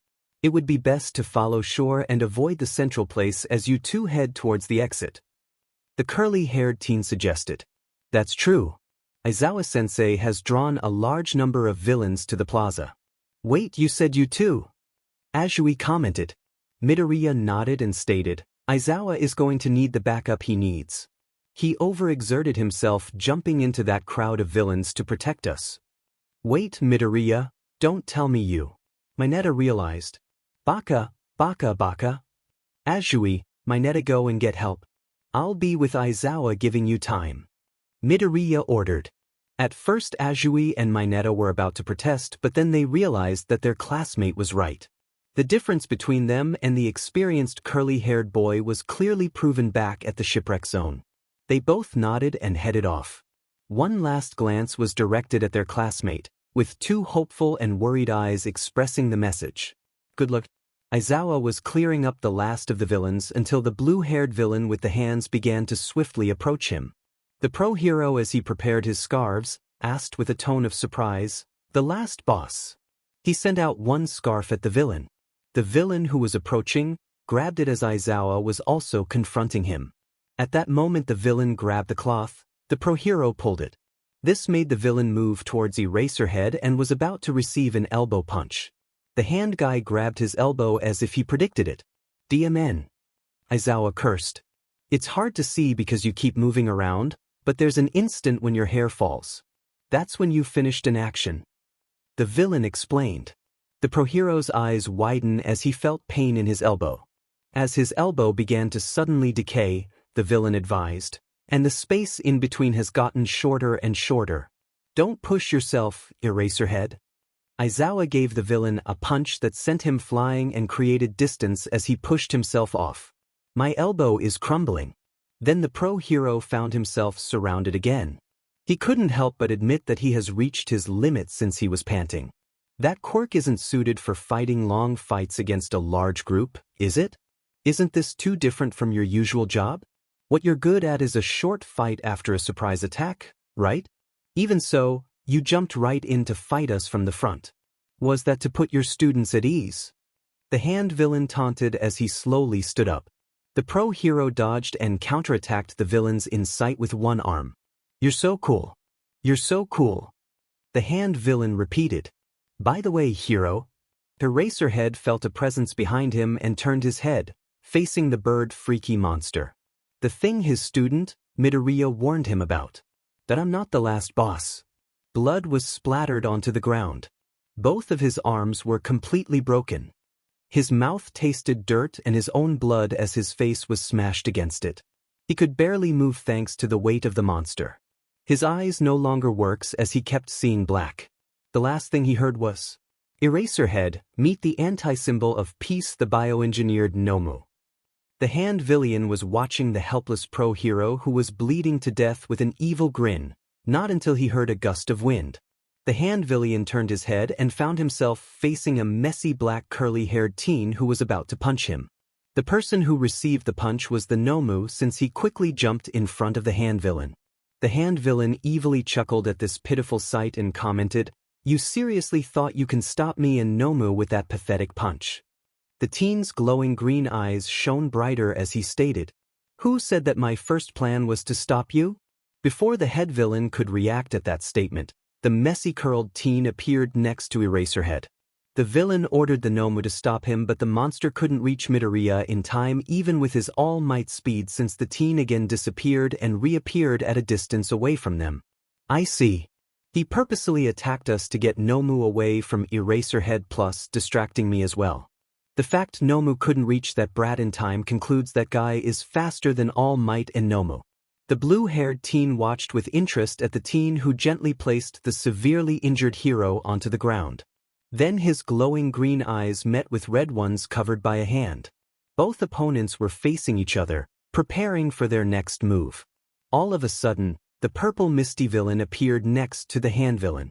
Tamura Shigaraki. The misty villain called. "Kurogyri, did you kill 13? Shigaraki asked.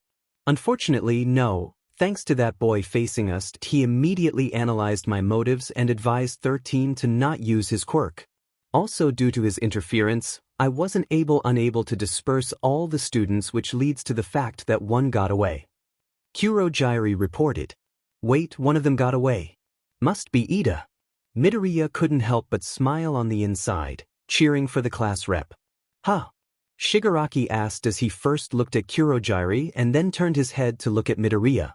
The teen watched the blue-haired teen beginning to scratch his neck, first with one arm and then with both. "Kurogyri, if you weren't a warp gate, I would have crushed you to pieces," Shigaraki threatened. Suddenly, the blue-haired teen stopped scratching. "We can't win against dozens of pros. Man, it's game over this time. Let's go home," Shigaraki stated. Midoriya definitely had a bad feeling about this act. He knew for sure they weren't leaving with nothing. "But right before we leave, let's smash some of his pride as the symbol of peace," Shigaraki suggested as he launched himself at Midoriya. "Called it." Midoriya pulled up his arm, to which the villain grabbed onto too. The blue-haired teen was grinning since he knew what his deadly quirk does. The villain's quirk began decaying his sleeve and then his skin. Midoriya bit his tongue to ignore the pain whilst Shigaraki was still grinning. Red eyes widened as the enemy saw his opponent's arms suddenly covered with green energy. To his surprise, the green energy began to reverse the effects of the blue-haired teen's quirk since his arm turned completely back to normal with perfect skin as if it was never harmed. Still, the green energy did not repair the fabric of his costume. Midoriya used the villain's surprise as an opening and used his other arm to punch straight in his gut. The punch sent the villain flying backwards, ending up crashing into Nomu with great force. If the Nomu wasn't there to absorb the impact, I would have a broken spine. The blue-haired teen got irritated by the boy in front of him. He was about to angrily order his Nomu to kill the annoying brat until he was interrupted. Bang! Both doors of the USJ were sent flying, revealing All Might. "I'm here. And here I thought things could get any worse," Midoriya commented sarcastically. "I've been waiting, hero. You trash of society," the blue-haired villain stated. In a flash, All Might appeared in front of Midoriya. He looked at the unconscious body of Aizawa with the curly-haired boy standing in front protecting him. "Sorry, Aizawa." "All Might," Midoriya addressed. "Stall these two while I get Aizawa to safety." The symbol of peace nodded. "Also, the bird freak called Nomu is on the same power level as you. Don't put that as your only threat since there's the handyman that decays everything he touches and the misty one that creates warps," Midoriya warned. All Might informed, "Leave it to me." After his answer, his student disappeared along with Aizawa. The symbol of peace launched himself at the blue-haired villain. "Carolina. Nomu. Smanash." The X-shaped hit had no effect on the Nomu that stood before him. This was going to be a tough battle. Midoriya was carrying his unconscious classroom teacher. Eyes of worry descended on Aizawa as his breathing began getting slower. Then he heard, "Midoriya-chan. Deku-kun." Both Azui and Uraraka greeted him with gasps as they saw the state of their homeroom teacher. "Uraraka, Sui, get Aizawa to 13. He's needs medical attention," Midoriya ordered. The two girls both obliged as they both carried Aizawa. "Deku, what are you going to do?" her friend asked with a hint of worry. "Help All Might," Midoriya answered. At first, Uraraka was shocked by his answer, but then she realized that her friend Deku was different. She noticed how he planned Kami in stressful situations and how he reacted before he could think. She began recounting memories and concluded that Deku has much more experience than her. The girl couldn't help but to admit that she doesn't know her friend well, but there was one thing she was certain about him. She completely trusts him, without giving Midoriya a benefit of the doubt. Uraraka, please get Aizawa-sensei help quickly. Midoriya pleaded with concern. The girl noted the concern and worry in his glowing green eyes. She also knew 2 other things about Deku. Apparently, he completely trusts her too. And he deeply cares for his loved ones. The brunette nodded and encouraged, "Go kick butt." Right before he took off, her friend genuinely smiled. After Midoriya left, she looked at their unconscious teacher and immediately carried him with Azui's help with determination. Along the way, Uraraka couldn't help but smile thinking, Midoriya has a beautiful smile. The messy curly black-haired boy did not know what to feel at the situation in front of him. He was internally at crossroads being irritated, panicked, worried. There were 2 warps. One through which Nomu's head and arms that were tightly holding around All Might's waist. The other was through which the bottom half of Nomu was seen with the symbol of peace's strong arms gripping from the Nomu's waist. Midoriya deducted that Nomu avoided a slam dunk from All Might thanks to the misty guy. The curly-haired boy noticed the blood staining the hero's white shirt. Of course, this was clearly a sign to butt in before things get worse. Whilst struggling and bleeding, All Might took a quick glance at his surroundings, finding his student Midoriya with eyes that messaged, "I told you so." The symbol of peace's blue eyes widened as his student disappeared and appeared next to Kurogiri. The misty villain with surprised eyes got kicked by a powerful force, making him stumble. Before the villain could retaliate, he found himself pinned down thanks to an explosive force. "Move!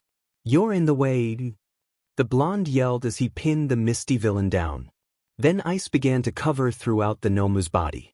All Might turned his head asking, "Young Todoroki?" The half-red and half-white teen appeared saying, "All I heard was that you all are here saying to kill All Might." The ice only stopped before it reached All Might. He controlled it so that the ice stopped just before it reached me. Thanks to that, his grip loosened. All Might took his chance and broke free of the Nomu's grip. The hero jumped back and stood next to Todoroki and Midoriya. Next, a red spiky-haired teen appeared and was about to land a punch on Shigaraki. The hand man easily evaded it, making Kirishima curse. "Damn it! I didn't get to show off." "Stop acting so stuck up, foggy nobody." Bakugo yelled at his captor. "The symbol of peace cannot be killed by the likes of you." Todoroki stated, "I beg to differ, since the symbol of peace is too hard-headed to heed my warnings." Midoriya commented as he crossed his arms, staring with a frown at All Might. The symbol of peace sweat dropped at the curly-haired boy in front of him. Kirishima couldn't help but snort at the picture in front of him. It was like a mother scolding his child. The blue-haired villain observed their situation and concluded, "Kurogiri, our exit and entrance has been overcome. We're in a pinch." The angry blonde teen who was pinning down Kurogiri smirked and taunted, "You're just what I thought you'd be. You careless bstrd. Takes one to know one." Midoriya mumbled, earning a snort from Kirishima. "Only certain parts of you can turn into a misty warp gate. The fog gate covered your actual body, right? Back then. If you were completely made of mist and physical attacks couldn't touch you, then you wouldn't have." "That was close." Bakugo explained. "Look at that. Bakugo does use his small brain." Midoriya stated, acting shocked. "Shut the hell up, the blonde teen yelled. In addition to capturing them, they're almost uninjured, especially the curly brat. Kids these days are amazing. They make the League of Villains look bad." Shigaraki thought. "Nomu!" Shigaraki called. The Nomu exited the portal with both his right arm and leg that were encased in ice broken into pieces. Even though his body is broken, but he's still moving. Todoroki noted. "Get back, everyone," All Might warned. All of a sudden, the Nomu's lost arms and leg began to regenerate, startling All Might as he asked, "What?" His quirk wasn't shock absorption. "I didn't sat, that was all he had." Shigaraki answered. "This is his super regeneration. He has been modified to take you at 100%. Midoriya saw with his glowing green eyes the red mist coming out from the Nomu. He also felt the energy that was released from the lost limbs. It was the same dark spiritual energy. His spiritual energy. He took a closer look at the experimentation and observed that the function of the spiritual energy was to make the Nomu alive and functional, nothing more. He internally felt relieved as he thought that the Nomu can be defeated without his help. His thoughts were interrupted when the blue-haired teen ordered, "Sir, we need to get our gate back. Go Nomu." The Nomu at great speed got past All Might and was heading towards Bakugo. All Might thought with startlement, "He's fast, but not fast enough." Midoriya thought as he launched himself.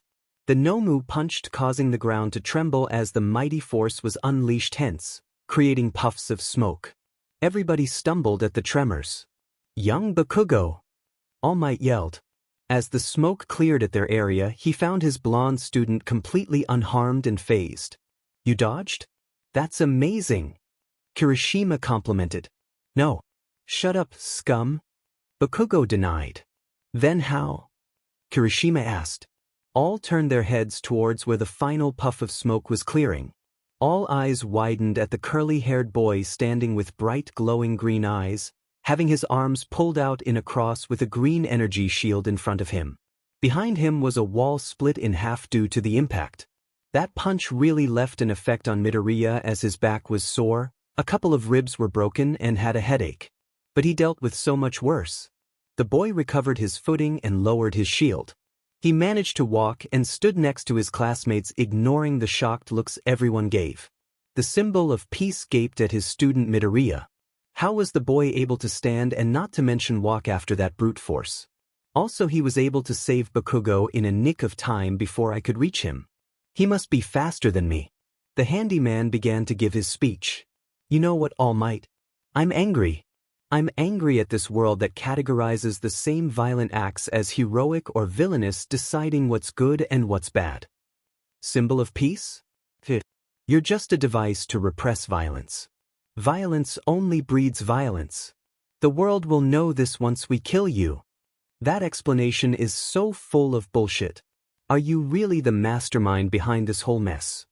Midoriya asked bluntly. I agree with young Midoriya. The eyes of white-collar criminals like you burn silently. You just want to enjoy this yourself, don't you, you liar? All Might noted. These two already figured me out. It's 3 against 5. Todoroki stated. Those guys are crazy, but if we back up All Might we can push them back. Kirishima admitted. No. Run away. All Might ordered. You would have been in trouble if I hadn't done anything earlier. Todoroki reminded. Not to mention, you still have to deal with Handyman and Gas Metal who could intervene at any time in your fight with Big Ugly. Midoriya added. Young Todoroki and Midoriya, thanks but I'm fine. Let a pro hero shows you how it's done. All Might said. Fine but on one condition. If Gas Metal or Handyman butt in, we take care of them. The curly-haired boy declared. The symbol of peace's response was a thumbs up and a big smile. Then he took off. Next thing you know, All Might and Nomu were both having a super head-on fistfight radiating a lot of wind. Midoriya took out 2 knives, stabbed them onto the ground and held on to them to prevent himself from being carried away by the wind. All Might's hits began getting faster and more powerful than 100%, wearing the Nomu down. After several kicks and punches, All Might prepared himself for the final hit. Plus Ultra Aya. The Nomu was sent flying, hitting the glass windows and exiting the dome at a high speed. This made Midoriya's eyes stop glowing. Everybody felt the vibration from All Might's last powerful hit that caused several students to stumble. His brute strength is crazy. Kirishima commented. What insane power. Bakugo stated. Does this mean he rushed at him so fast he couldn't regenerate? So this is the top. Todoroki thought. Is this the world of pros? Bakugo asked in his head. As the others were bewildered, Midoriya was busy checking All Might's state. He watched sharply at the steam that was coming out of the symbol of peace's body. I've gotten weaker ever since I gave Mirio one for all. And now, I am out of time. He turned, facing the shocked blue-haired teen. Now villains. I'm sure we'd all like to end this as soon as possible. All Might said. He used a cheat. The hand man thought as he was shaking with rage that things did not go according to plan. The rage and irritation made the hand villain begin to scratch his neck with agitation, asking, "Hey, what's going on? He's not any weaker at all. Did that guy lie to me?" The villain's questions caught Midoriya off guard. What did he meant by All Might being weaker? Then his green eyes caught up on the steam escaping All Might. "So it's true. What's wrong? You're not coming? You said you'd clear this or something, right? Come and get me if you can." All Might threatened with piercing glowing blue eyes. Saying things like that while you're weak isn't probably the best idea, All Might. Midoriya saw the villain being spooked by the hero's threat. "Well, I guess I was wrong. As expected, it looks like there is no need for us to fight," Todoroki stated. This made the curly-haired boy roll his eyes, noticing the fact that he was the only one who figured out All Might's state. Are these guys that FANG stupid or blind since they can't see the steaming hero? "Midoriya, we should get out of here now. It'll be worse if we end up getting taken hostage instead," Kirishima suggested. "Not yet," Midoriya answered as he pointed. This made his classmates to turn, finding some of the League of Villains underlings heading towards them. "Let All Might take care of the main villains whilst we handle these guys," Kirishima said as he hardened his arms. As the three prepared themselves, Todoroki noticed Midoriya, who was still watching All Might in the distance. "Nope, I was definitely right." Suddenly he disappeared. This made Todoroki startle, asking, "Midoriya?" All Might was at his limit. His steaming body was collapsing but keeping its balance. He was at a dead end since he wouldn't be able to move. He was completely worn out. The symbol of peace waited for the teen's next move. Unfortunate for All Might, the blue-haired teen began to run towards him. "You're coming, huh? This is revenge for Nomu," the villain yelled. "Geez, holy shit. Hurry. Everyone hurry." All Might felt a breeze coming to his right. His blue eyes moved, finding Midoriya approaching. His blue eyes met with glowing green eyes. The hero saw the determination and the bravery that those eyes conveyed. His other classmates gasped in astonishment as they saw the empty spot where Midoriya stood. The curly-haired boy was heading towards the misty villain for his attack until a portal with a hand from the blue-haired teen passed through. It was coming from Midoriya's face, which pleased the hand villain as he thought of decaying a student in front of All Might, or so he thought. The boy disappeared. It was a diversion. He reappeared in front of All Might and unleashed a power move. Energy Air Wave Kick. With his right black boot on, Midoriya kicked vertically that cut through the air, releasing a large wave of wind towards the villains. The enemy were completely blown away by the sudden force that resulted them being crashed onto the ground. All Might, along with Bakugo, Todoroki and Kirishima, gaped at the power sent out from the curly-haired boy. "Sorry for interfering, All Might, but you certainly needed backup since that guy over there is sure quite a handful," Midoriya stated. The pro-hero couldn't help but smile wider at the pun. It certainly lightened the mood of tension and uneasiness. Their attention was caught as the blue-haired teen got up again and yelled, "I'm going to kill you, brat. Sorry, my mother always warned me not to take handouts from stangers," Midoriya retorted. All Might couldn't help but snort. This irritated the teen even more and was about to attack until, boom, boom, bullets hit the hand villain in his hand and leg. The symbol of peace, and the curly-haired boy turned his head to the direction from where the bullets came from. They watched as a lot of pro-heroes were gathered in front of the entrance of USJ, with Principal Nizu leading them. "Sorry we're late. I gathered all who were immediately available," Nizu explained. Uraraka saw a familiar blue-haired four-glasses teen among them and called, "Iida-kun. I, Tenya Iida, Class 1A representative, have now returned," Iida assured. All Might watched as his student Midoriya put on a small smile on his face and shook his head. The villains were immobilized, thanks to the pro-heroes except for two specific villains. The blue-haired teen escaped with help of the portal created by Kurogiri, who was almost got caught by 13's black hole. The blue-haired teen's last words as he escaped were, "I will kill you someday, All Might, the symbol of peace." The Battle of USJ was over. All the students were found both safe, alive, and uninjured. The black boots disappeared, making Midoriya's eyes stop glowing. The curly-haired boy turned, finding sudden smoke. He couldn't see the symbol of peace's state, so he asked, "All Might, are you all right?" His question was answered as the smoke cleared. Green eyes widened as he watched a skinny short man instead of a tall and muscular man. The skinny man was about to collapse onto the ground until Midoriya caught him, preventing him from falling. He placed one of All Might's arms on his farthest shoulder for All Might to use his body for support. At first, the skinny man cursed himself for his secret to be exposed to his student but was taken back by the teen's actions. Most people would still be frozen with shock like statues at his appearance. All Might thanked him, receiving a nod of understanding from Midoriya. Suddenly both of them heard Kirishima, who was heading towards their direction. "Midoriya, are you all right?" "Sheet." Midoriya and All Might cursed in unison. "Kirishima, wait." The curly-haired boy protested. Out of nowhere, a wall of stone rose from the ground, blocking Kirishima's path and blocking his view of All Might and Midoriya. This was done by the Cinderblock hero, Cementos, who informed, "We want to make sure that all the students are safe, so please gather in front of the gate. We will deal with the injured here." Kirishima nodded and said, "That makes sense. Roger that." Then the red spiky-haired teen took off, yelling to Todoroki and Bakugo, "Hey," he said, to gather in front of the gate. Midoriya and All Might released a breath of relief as they watched Kirishima off. All Might turned his head and thanked, "Thanks. You saved me, Cementos. I'm a fan of yours too." The rock hero admitted, "Let's get you to the nurse's office while keeping you hidden. But man, you act recklessly every time, huh? I can vouch for that." Midoriya remarked. All Might's sweat dropped with embarrassment whilst Cementos was laughing.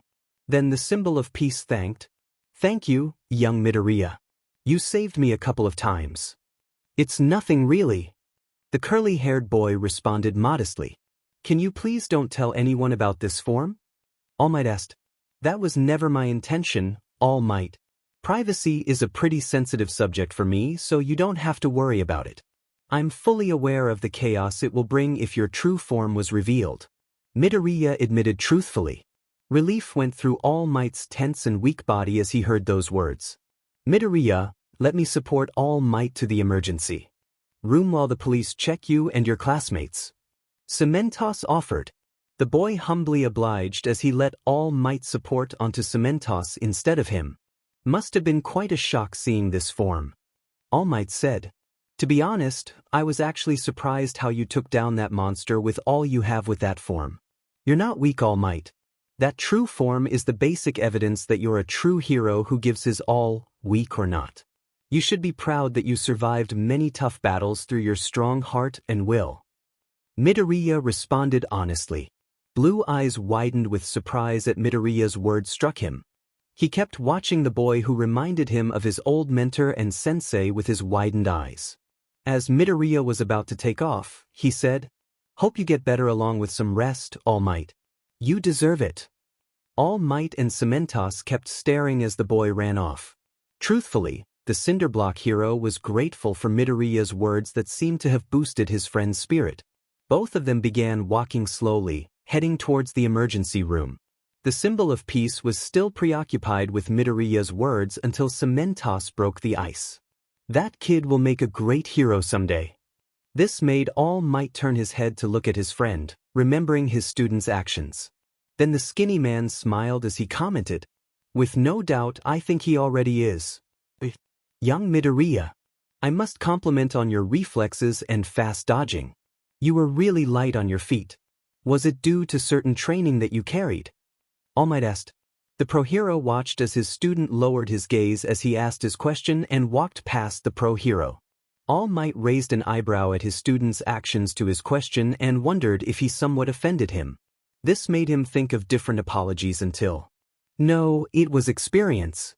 All Might turned his head at young Midoriya with his back towards him, walking away. That boy must sure be skilled since he's being praised by the symbol of peace and was recommended into the school by Aizawa. Cementos theorized. The new information was found to be quite shocking and surprising. It was once in a blue moon for Aizawa to show interest especially on someone. With benefit of the doubt, All Might thought that the boy is sure someone worthwhile. Outside the USJ, Sirens were blaring and echoing loudly. The underlings of the League of Villains were all heading out the USJ joint one by one, all handcuffed and all being watched by the police officers. From the sidelines, there were the students of Class 1A, the ones who all survived from the villain attack. Ojiro felt a tap on his shoulder and turned, seeing Hagakure's gloves. She asked, "Ojiro, I heard you were fired up this time. You were strong by yourself, huh? I thought everyone was by themselves.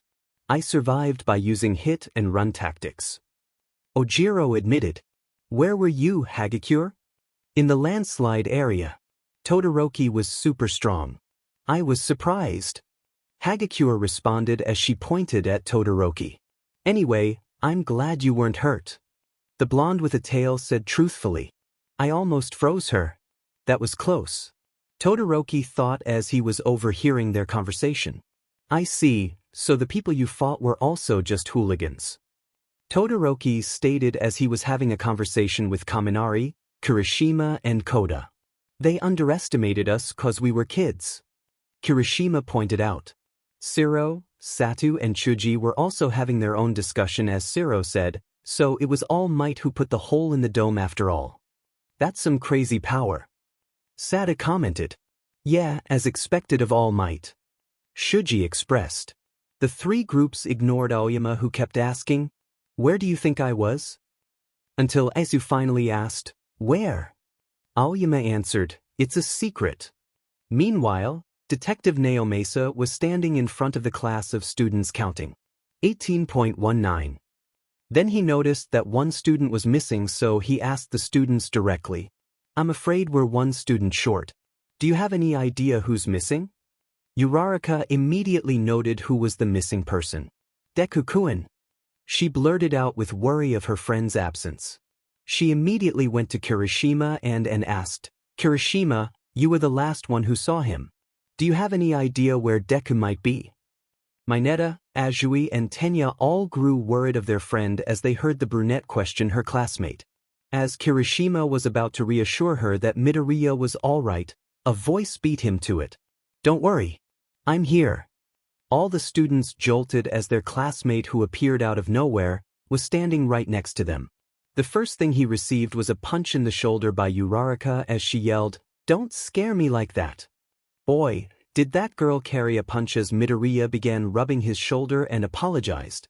"Sorry, but I lost my way on the road to life." This made the brunette roll her eyes and cross her arms. Then she admitted, "Anyway, I'm glad you're all right." The curly-haired boy couldn't help but put on a small smile. Detective Naomasa couldn't help but smile as he saw the friendship between the same sarcastic teenager from the investigation room and his friend. "Looks like I was right. The boy is in good hands with Aizawa." His thoughts were interrupted by 13 as they greeted the students. "I'm glad to see everyone unharmed and safe. Now, let's return to our classroom since the police won't be questioning us right away, right?" Detective Naomasa nodded as confirmation. "Sorry, sir. What about Aizawa-sensei?" Azui asked. "Commented fractures in both arms and a facial fracture. Fortunately, there does not seem to be any serious brain damage.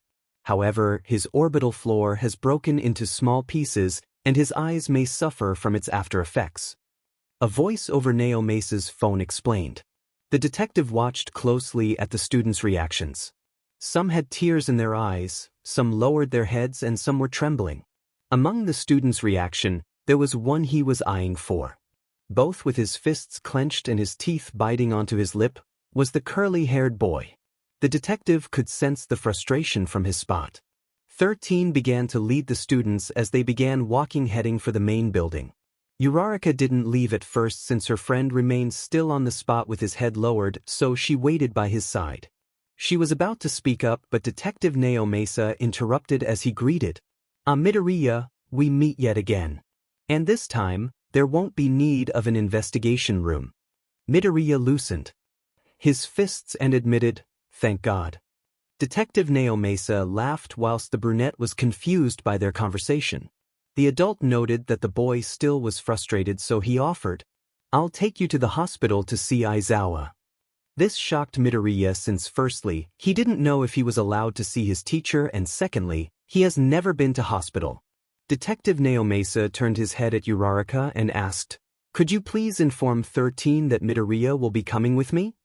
Uraraka gave him a thumbs up and answered, "Don't worry, Deku. Go and see Aizawa-sensei and don't forget to tell him get well soon from all of us." "Thanks, Uraraka." Midoriya thanked. The brunette smiled as she ran off towards her classmates.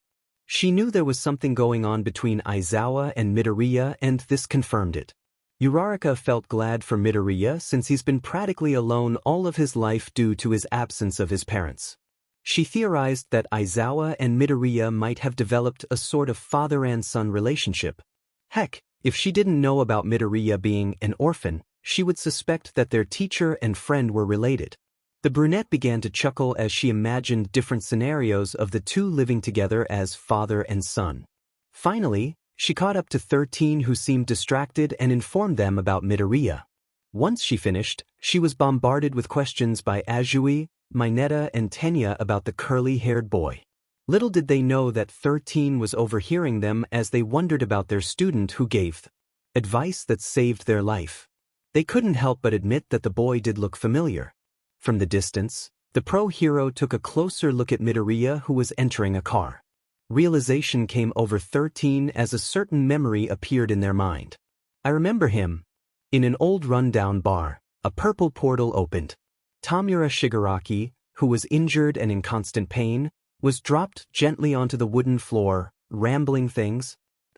I was shot both in the arm and the leg. We lost completely. Even Nomu was defeated. All the underlings were defeated in an instant. Those kids were strong. The symbol of peace was healthy. You were wrong, sensei." The teen was directing his words at the monitor across the room, against the wall. A deep voice that was his sensei came off from the monitor. "No, I wasn't. We were just not prepared enough." Then another voice that was slightly high-pitched stated, "Yes, we underestimated them. It's good that we did it under that cheap League of Villains name. By the way, what about Master and my joint creation, Nomu? He was not returned?" Sensei asked as he noted the creature's absence. "He was blown away." Kurogyari answered. "What?"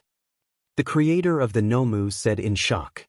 "More precisely, without coordinates to his precise location, I could not find him, even with my warp. I did not have time for that." The misty villain explained.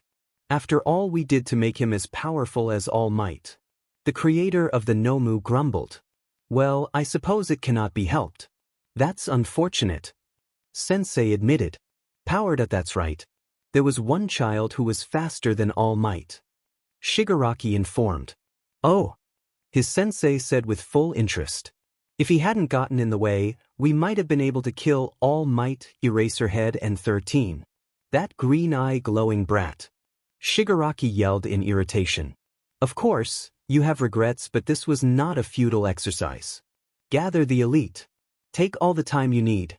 We cannot move freely, which is why we need a symbol, like you, Tamura Shigaraki. Next time, show the world that you are to be feared," Sensei advised. After Kurogyari gave him a full report about the battle at the USJ joint, the call was dismissed.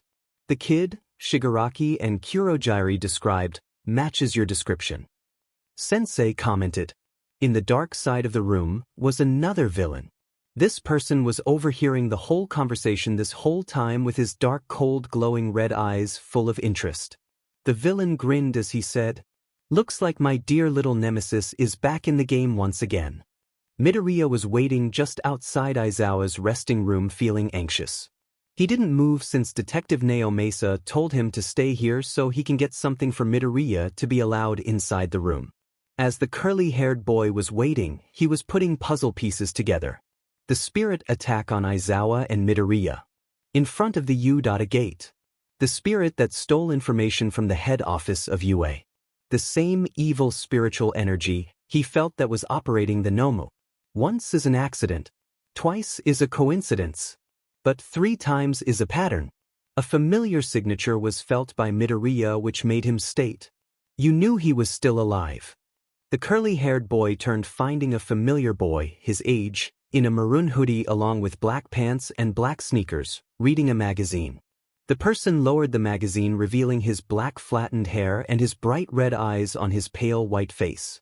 Always to the point, Isuzu. The boy commented. Is that the way to greet your best buddy? The one who collects all forsaken souls.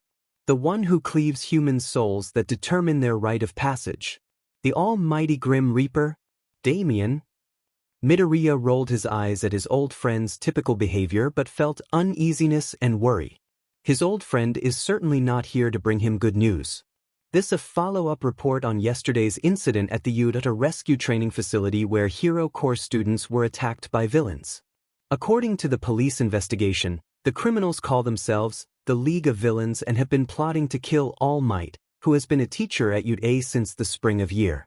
Police have arrested 72 villains, but they still do not know the whereabouts of their ringleader. Every one of the students of Class 1A were back in class, seated at their desks after a day when the school was temporarily closed, chatting away. Hey, did you watch the news last night? Hagakure asked. Yeah. Ojiro responded, nodding his head. Did you see how everyone in class was on screen for a second? She asked. I didn't stand out at all. That's true. Shoji bluntly agreed. Ojiro pointed out nervously, it's hard to stand out looking like that, huh? Kaminari leaned back onto his chair, resting his head on his crossed arms, and commented, but man, all the channels made a big deal out of it. I was surprised. Kirishima admitted. Can you blame them? The hero course that keeps pumping out Pro Heroes was attacked. Jairu speculated. Siro, whose his chin was on his arms on the desk, questioned. Who knows what would happen if the teachers hadn't come when they did? Mineta trembled at this with tears in his eyes as he yelled, Stop that, Siro. Just thinking about it is making me wet myself. Shut up. Be quiet, scum. Bakugo snapped angrily. That made Mineta tremble even more, but on the bright side, he kept his mouth shut. But man, All Might was great. He pushed back those crazy strong villains. Satu proclaimed, all pumped up. Yes, his strength is worth wondering at. Tokoyami confessed. Uraraka, who was also listening to the class conversation, was distracted as she gazed to her left with worry. Her worried gaze fell upon a messy curly-haired boy who seemed to be in deep thought, ignoring of what's happening around him. The brunette wondered what was her friend thinking that made him so focused. Her thoughts were interrupted as Iida, the stoic and serious class representative, stormed into the classroom and stood at the teacher's desk in front of everyone. He commanded with his stern voice, Everyone! Morning homeroom is about to start. Stop talking and take your seats. Iida's orders were responded with taunting remarks. We're already in our seats. Kaminari commented. You're the only one who's not. Siro taunted. Then the blue-haired boy sat on his seat with his fists clenched with frustration and was embarrassed as he cursed. Shoot. Uraraka, who was internally enjoying this, reassured. Don't worry about it. The brunette turned her head to see if Deku was enjoying this as much as she is, but unfortunately he wasn't. Midoriya was gazing into nothingness with his stern green eyes, remembering something. The boy was seated next to a hospital bed, keeping an eye on the unconscious person who was utterly weakened and defenseless at this point, resting upon it. This made the messy curly-haired boy's guilt uneasier ever since he found out about the fact that Aizawa Shoyuda, or Eraserhead the underground hero, technically adopted him, hence why he was allowed into the room by the medics. He watched the whole thing unfold as Naomasa answered the nurses' protests of allowing Midoriya in by showing them a piece of paper. A registered paper which stated that Aizawa has full responsibility on Izuku Midoriya's health, education, actions, and well-being. It was the same thing as when an adult adopting a child, therefore now, Aizawa, according to the law, was technically his guardian. Midoriya was shocked as this came to his notice. Feelings of frustration and betrayal came over him but were easily overcome by his amusement. He shouldn't be that surprised since this kind of behavior was expected from the lazy pro hero, since things like this are way too troublesome to explain and deal with. The boy couldn't blame him for not telling him, since first, he never asked, and second, he was also keeping secrets from Aizawa even though the pro hero completely trusts him. He figured that both of them were doing this to protect each other from harm and danger. Even though Midoriya knew he had a good reason, his guilt still hasn't uneased. Green eyes watched the unconscious body, from head to toe, covered in bandages. The boy couldn't help but snicker to himself as he commented, "Looks like you finally got a day off from loud and boisterous students even though you've been mummified." "Oi, Aizawa." Midoriya turned his head, finding himself facing a raven-haired teenager that was a bit older than him, with red eyes on his pale face. The pale boy was wearing a black sweater vest along with a black tie with a red shirt underneath, black pants and shoes, and a golden wristwatch on his right. "This hospital cafeteria has the best salad in the world," he preached as he held up a salad bowl on his hand. Midoriya, unamused, stated, "You're late, Damien." His pale friend's sweat dropped as he excused himself. Gomen. I got lost on the road to life. As an apology, I brought you one of the cafeteria's best salads." Midoriya interrupted as he continued, "That is currently in your stomach." Which was true since the second bowl he brought that was about to be handed to him was empty. Damien threw the bowl backwards and with a poof, it disappeared. "Man, fooling you is tricky these days," he commented. "Or maybe you need to use less dumb tactics. Couldn't blame you since old age takes a toll on you," Midoriya advised. Damien dropped himself at Midoriya's comment, mumbling, "Your honesty is always so brutal, and again, I'm not old." The messy curly-haired boy just shrugged. Suddenly, red eyes widened as the raven-haired boy realized something since he asked, "Aizawa, what you're doing here in the hospital? Unlike me, this isn't one of those places where you usually hang around." Then his red eyes became stars and began to ramble. "Oh my. Could it be that you missed your friend, the only and only handsome friend known by many names such as the Grim Reaper or my personal favorite, Death? A lot that you searched for me to come and visit me." "No," Midoriya responded as he shook his head. "Besides, why would I miss your annoying butt?" Again, Damien dropped onto the floor of the room, saying, "Rubbing salt onto my wounds, aren't you?" Again, his friend's answer was a shrug. The raven grabbed his bowl of salad and stated, "Good thing your salt hasn't ruined my appetite." While Damien dug into his salad, Midoriya rolled his green eyes, which then kept their gaze on the unconscious person who also accompanied the room. Red eyes were carefully observing him from afar as he bit onto a lettuce. After he swallowed it, he commented, "He's lucky to be alive after all that. A pro hero's life is never easy. Trust me, the number of pro heroes I claim is large." Midoriya grew serious as he changed to a much threatening topic when he stated, "You have known he's still out there." Damien finished his bowl of salad and placed it onto a table. He mused, "Straight to the point, huh? Must be one heck of a person to get you so serious." He took a quick glance at Aizawa with a smirk on his face and a raised eyebrow. Midoriya sighed as he knew that expression too well. Damien was curious. Very curious. "It's complicated," Midoriya expressed truthfully. "Oh, come on. It's not like I'm in a rush or anything," Damien whined. "I'll tell you right after you explain," he said. "Sure, but it might take a while," Damien admitted. "Oh, come on. It's not like I'm in a rush or anything," Midoriya imitated. The raven sighed and mumbled, "It surprises me how you're even still alive sometimes." Dialogue between Damien and Midoriya. Then Damien began explaining, "Even though it's impossible, he managed to escape my grasp before I could get him. I had no idea how he managed to pull it off, which is why I've been searching throughout the years for an answer. Any luck? Give me another 2 or 3 weeks. Information takes time to come by. Too bad I couldn't offer a hand. You know the law. In order to maintain balance, you can't interfere with my duties etc. the same way I can't interfere with your fights, actions etc. That's the way it works. But that's not the only reason why I haven't told you. My ears are wide open. You see that after that whole fiasco, you needed a break to spend time to yourself, so I wanted you to rest up and focus on gaining more experience and learning more about your quirk without any distractions until the time is right." "The time is right?" "You're saying as if." "Yes, Aizawa. He became weak since he turned back human after his defeat. Due to this, You're basically his #1 target, so I couldn't risk you going after him unaware of what other tricks he might have up his sleeve, which is why I kept it silent. It may be concerning that he's after you, but it might also provide you the only chance you've got at the moment, and we can't waste it. I'm going to find out about his tricks, and when I do, I'll make sure he doesn't use them anymore to increase the odds. In the meantime, you need to stay low. Change apartments if you have to just in case, and try to lessen attacking demonic spirits so that nothing is to be suspected.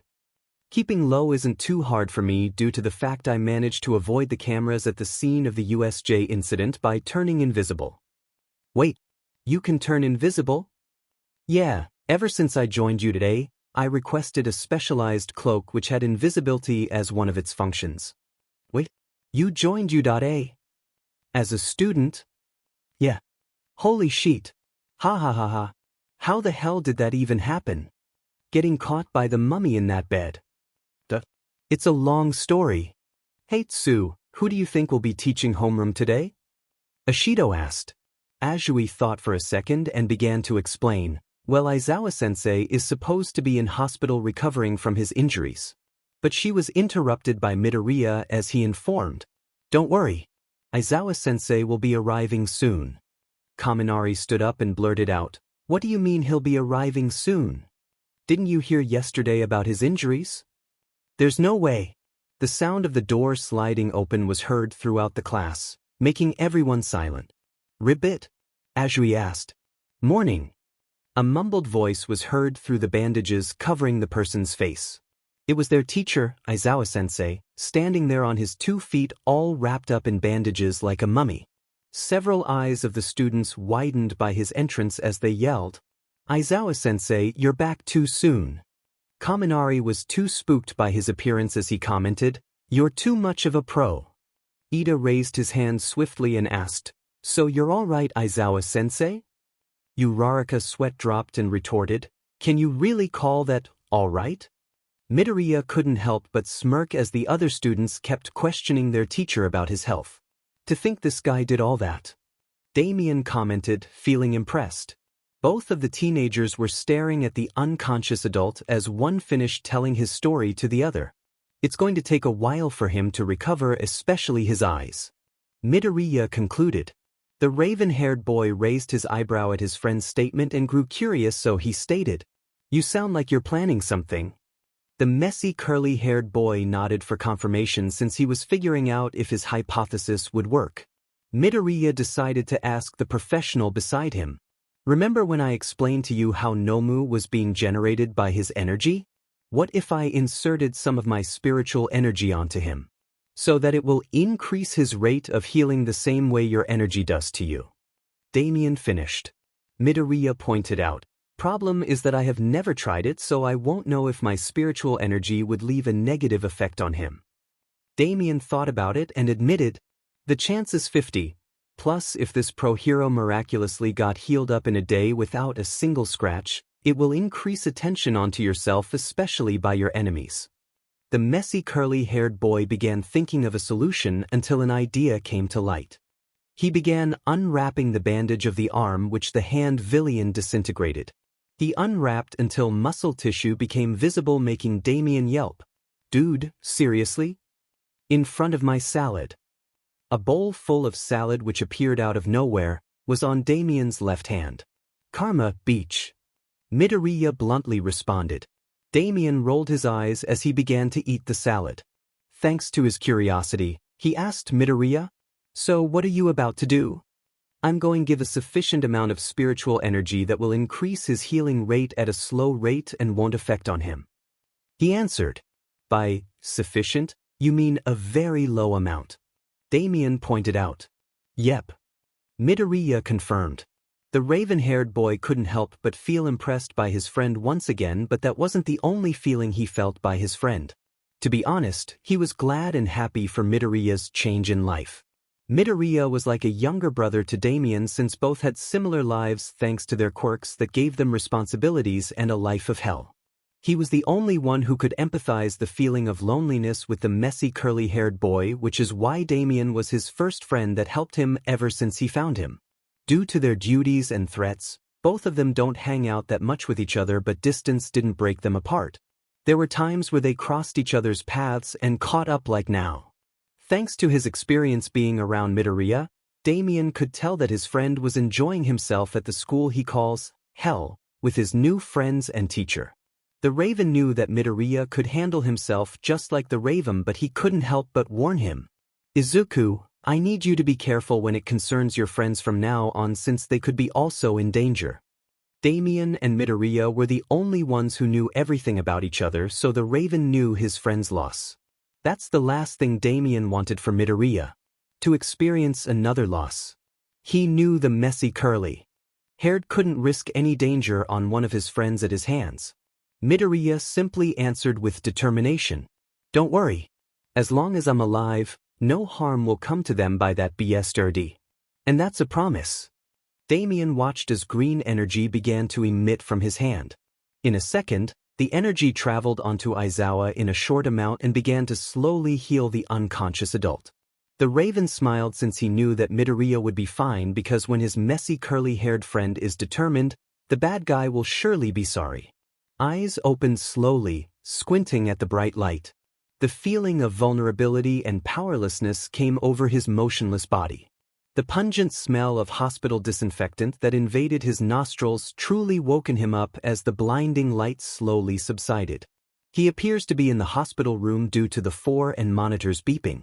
He closed his eyes shut, trying to remember how he came here in the first place. Then the ugly memory of the large bioengineered creature forcefully smashing his head onto the ground with its powerful strength resurfaced. Again, Aizawa opened his eyes and glanced to his side, meeting a pair of familiar green eyes that belonged to a particular messy curly-haired teenager who appeared to be the only person in the room. All the problem child of a student, despite the situation his teacher is in, said was, "You look like Sheet." Even though it was painful, the injured pro-hero managed to roll his eyes. This is the respect I get after Sheet happened. The realization that he regained consciousness too early for his liking, especially with the pain in the butt injuries he sustained, made him look at his student who has all-time ability to regenerate and heal. Something tells me that it's your fault of making me wake up feeling like crap, the teacher concluded. Guilty as charged. You're lazy, but better be comfortable, since I'm going to tell you what happened after it was butt-kicked by Ugly Bird Face. Midoriya informed. All the pro-hero did was sigh and thought sarcastically, "Can't wait to hear this." Aizawa, the mummy, thanks to being wrapped in bandages from head to toe, was standing behind his desk, facing everyone.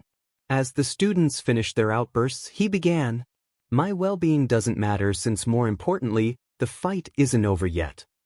As the word fight was mentioned, Bakugo rose from his seat in interest, whilst others feared at the thought that the USJ incident would occur again, especially Mineta, who was shaking in his chair, asking silently, "The villains again?"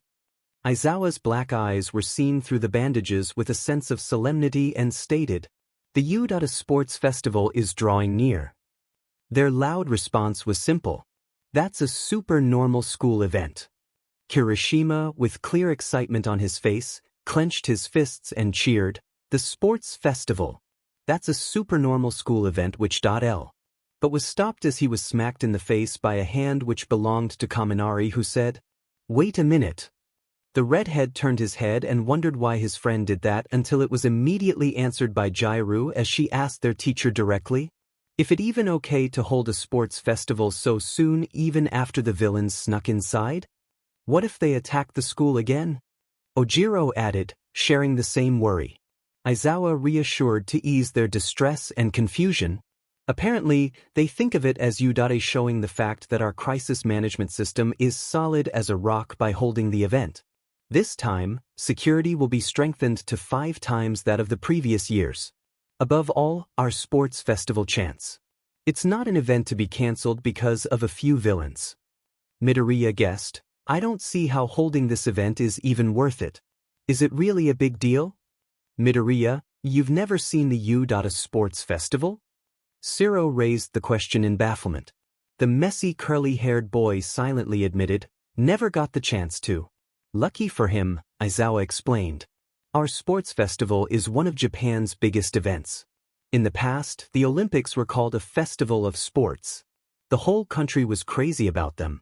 As you know, with reductions in scale and population, they've become a shell of their former glory, which is why nowadays we carry out the UA Sports Festival in their stead. Yaoyorozu added, "It will be beneficial for us since all the top heroes around the world will be watching for scouting purposes. After we graduate, it's typical to join a pro agency as a sidekick." Kaminari pointed out, giving a thumbs up. "A lot of people miss their chances to become independent after that and become eternal sidekicks, though," Gyro argued. "Kaminari, since you're dumb, I have a feeling you'd be one of them." His eye twitched at her blunt statement. "In addition to the things you've mentioned, joining a famous hero agency will get you more experience and popularity. If you expect to go pro, then the path to your future will open up at this event. Time is limited, so you only got one chance a heat, therefore a total of 3 chances. No aspiring heroes can afford to miss this event. If you understand that, then don't slack off on your preparations." Aizawa continued in a serious tone, emphasizing the importance of this event. "Yes, sir." The classroom teacher watched closely at all of his students, who became enthusiastic and determined after the explanation of the event, including Tokoyami and Kuda, except for 2 particular students, Todoroki and Midoriya. Aizawa noted that Todoroki never did occasionally show any emotion ever since the beginning of the semester, so it was normal. As for the other, he knew the messy-haired teen had something in mind about the sports festival, as green eyes intensely gazed out of the window. "Despite everything that happened, I'm getting really excited," Kirishima blurted out energetically. "If we put on a good show and stand out, we'll have taken the first step in becoming a pro," Siro stated with excitement. Sata punched his hand, exclaiming, "It was worth coming to UA since we get to attend this event. We will only receive a few chances for this, which is why we can't afford to miss this," Tokoyami stated. Hagakure approached her friend and conceded, "Ojiro, I'm getting kind of nervous now. I need to definitely stand out at the sports festival. If you try hard enough, the pros might notice you," he encouraged with a smile. Near the blackboard, Aoyama was busy posing in different postures, asking dramatically, "Oh dear, what shall I do? I stand out so much just by standing still, so the scouts won't be able to stop looking at me, right?" The French student directed his question to the anxious Kuda. "Right?" Aoyama asked again, getting close to the sweat-dropping nervous mute, who responded by nodding vigorously. In another conversation, Kaminari commented, "You're lucky, Shoji. Your bronze stands out on its own. There's no point for them if I cannot show them my potency," Shaojo disclosed. Gyro recalled the state Kaminari gets after he completely uses his quirk and joked, "I think you'll stand out too." Kaminari shook with embarrassment and anger. As conversations of enthusiasm and eagerness about the sports festival echoed throughout the classroom, Midoriya, who was the least excited, approached Iida and commented, "Everyone is so into it. You're not? We have enrolled here to become heroes, so it's obvious that we would get fired up." Iida chimed in. He carried out a funny dance that involved moving his fists, bobbing in opposite directions, and shifting his body side to side.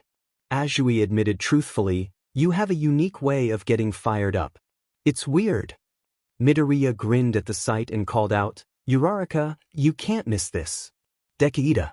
Both teenagers mentioned turned their heads towards their friend's voice. They found themselves facing an all-worked-up brunette giving off a scary aura. "The let's do our best at the sports festival," she expressed in a deep tone. Iida checked his spectacles to check if he was seeing things, while Midoriya simply asked, "What's wrong with your face?"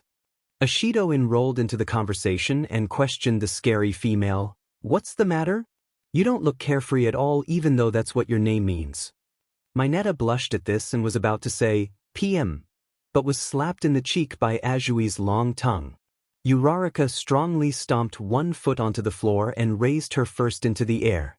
She publicized loudly, "Everyone, I'm going to do my best." Iida, Azui, and Ashido cheered along as they raised their fists whilst Midoriya kept silent. She turned, repeating the same actions and speech. "I'm going to do my best." Siro and Kirishima nervously gave a small cheer at her spirit. The redhead couldn't help but ask with worry, "What's wrong?"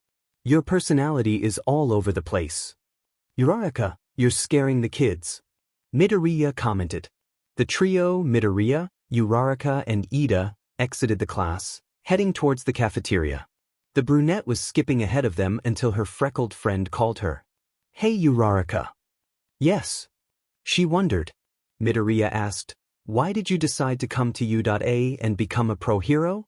This startled the brunette as she faltered. Because, you see. From her stammering and stuttering, they managed to figure out why. For money? You want to become a hero for money? Iida asked. Their female friend was vigorously rubbing the back of her head with embarrassment. To boil it down simply yes. She responded. Sorry. It's such an unwholesome reason compared to your admirable motivations. It's so embarrassing. Iida argued, why?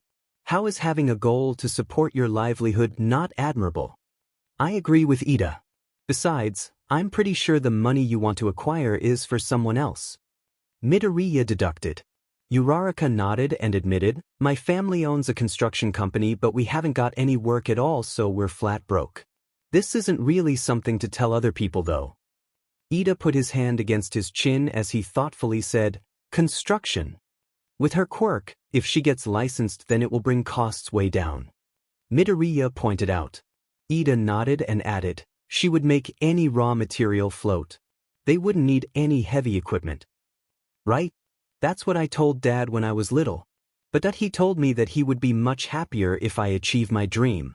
That is why I'll definitely become a hero and make money so that my parents can take it easy. Uraraka finished with conviction as her brown eyes shone bright with determination. The four-eyed friend was so moved with her speech, he raised his hands in the air and began clapping vigorously. He kept chanting, Bravo! Uraraka, bravo! Bravo! The messy curly-haired boy couldn't miss the opportunity presented so he imitated Iida.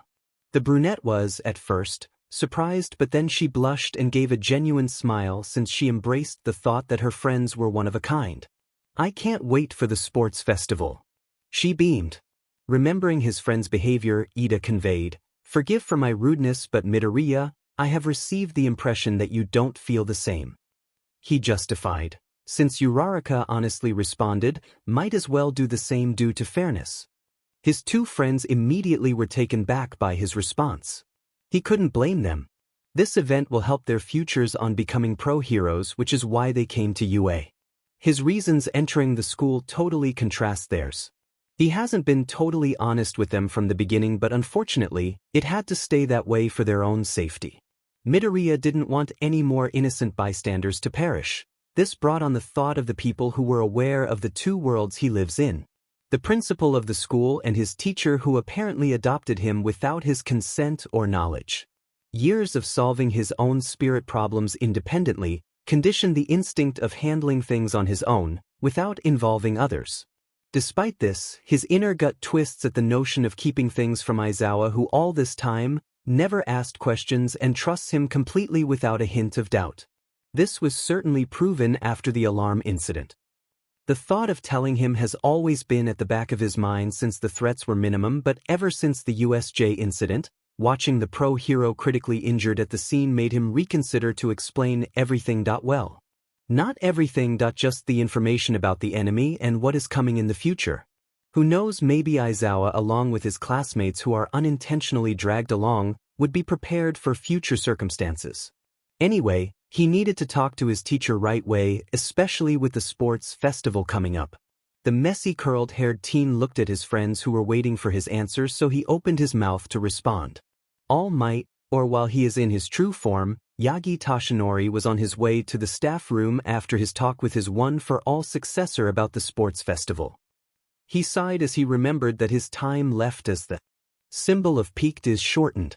Unfortunately, those with built-up villainous intent are starting to realize so he needed Mirio to do his very best at sports festival, showing the whole world with his full power that another smiling symbol of peace has arrived for All Might to secretly retire peacefully in order not to disrupt the peace. Toshinori wondered how he'll spend his time in his retirement. Maybe he should continue teaching. He was enjoying his weeks at the school with aspiring, energetic students. Speaking of his energetic students, what do you mean you don't want to participate in the sports festival? The poor teacher got startled by the sudden loud outburst and went to check to see if everything is all right. He found himself from afar watching the three students, alone in the corridor. Tashinori recognized them from the Hero Class 1A, Uraraka Ochako, Iida Tenya, and also Midoriya Izuku. Speaking of Midoriya, he remembered he needed to talk to him since the student accidentally found out his secret after the battle in USJ. The pro-hero didn't want to interrupt their conversation as it seemed personal and politely waited from afar in order not to be accused of eavesdropping.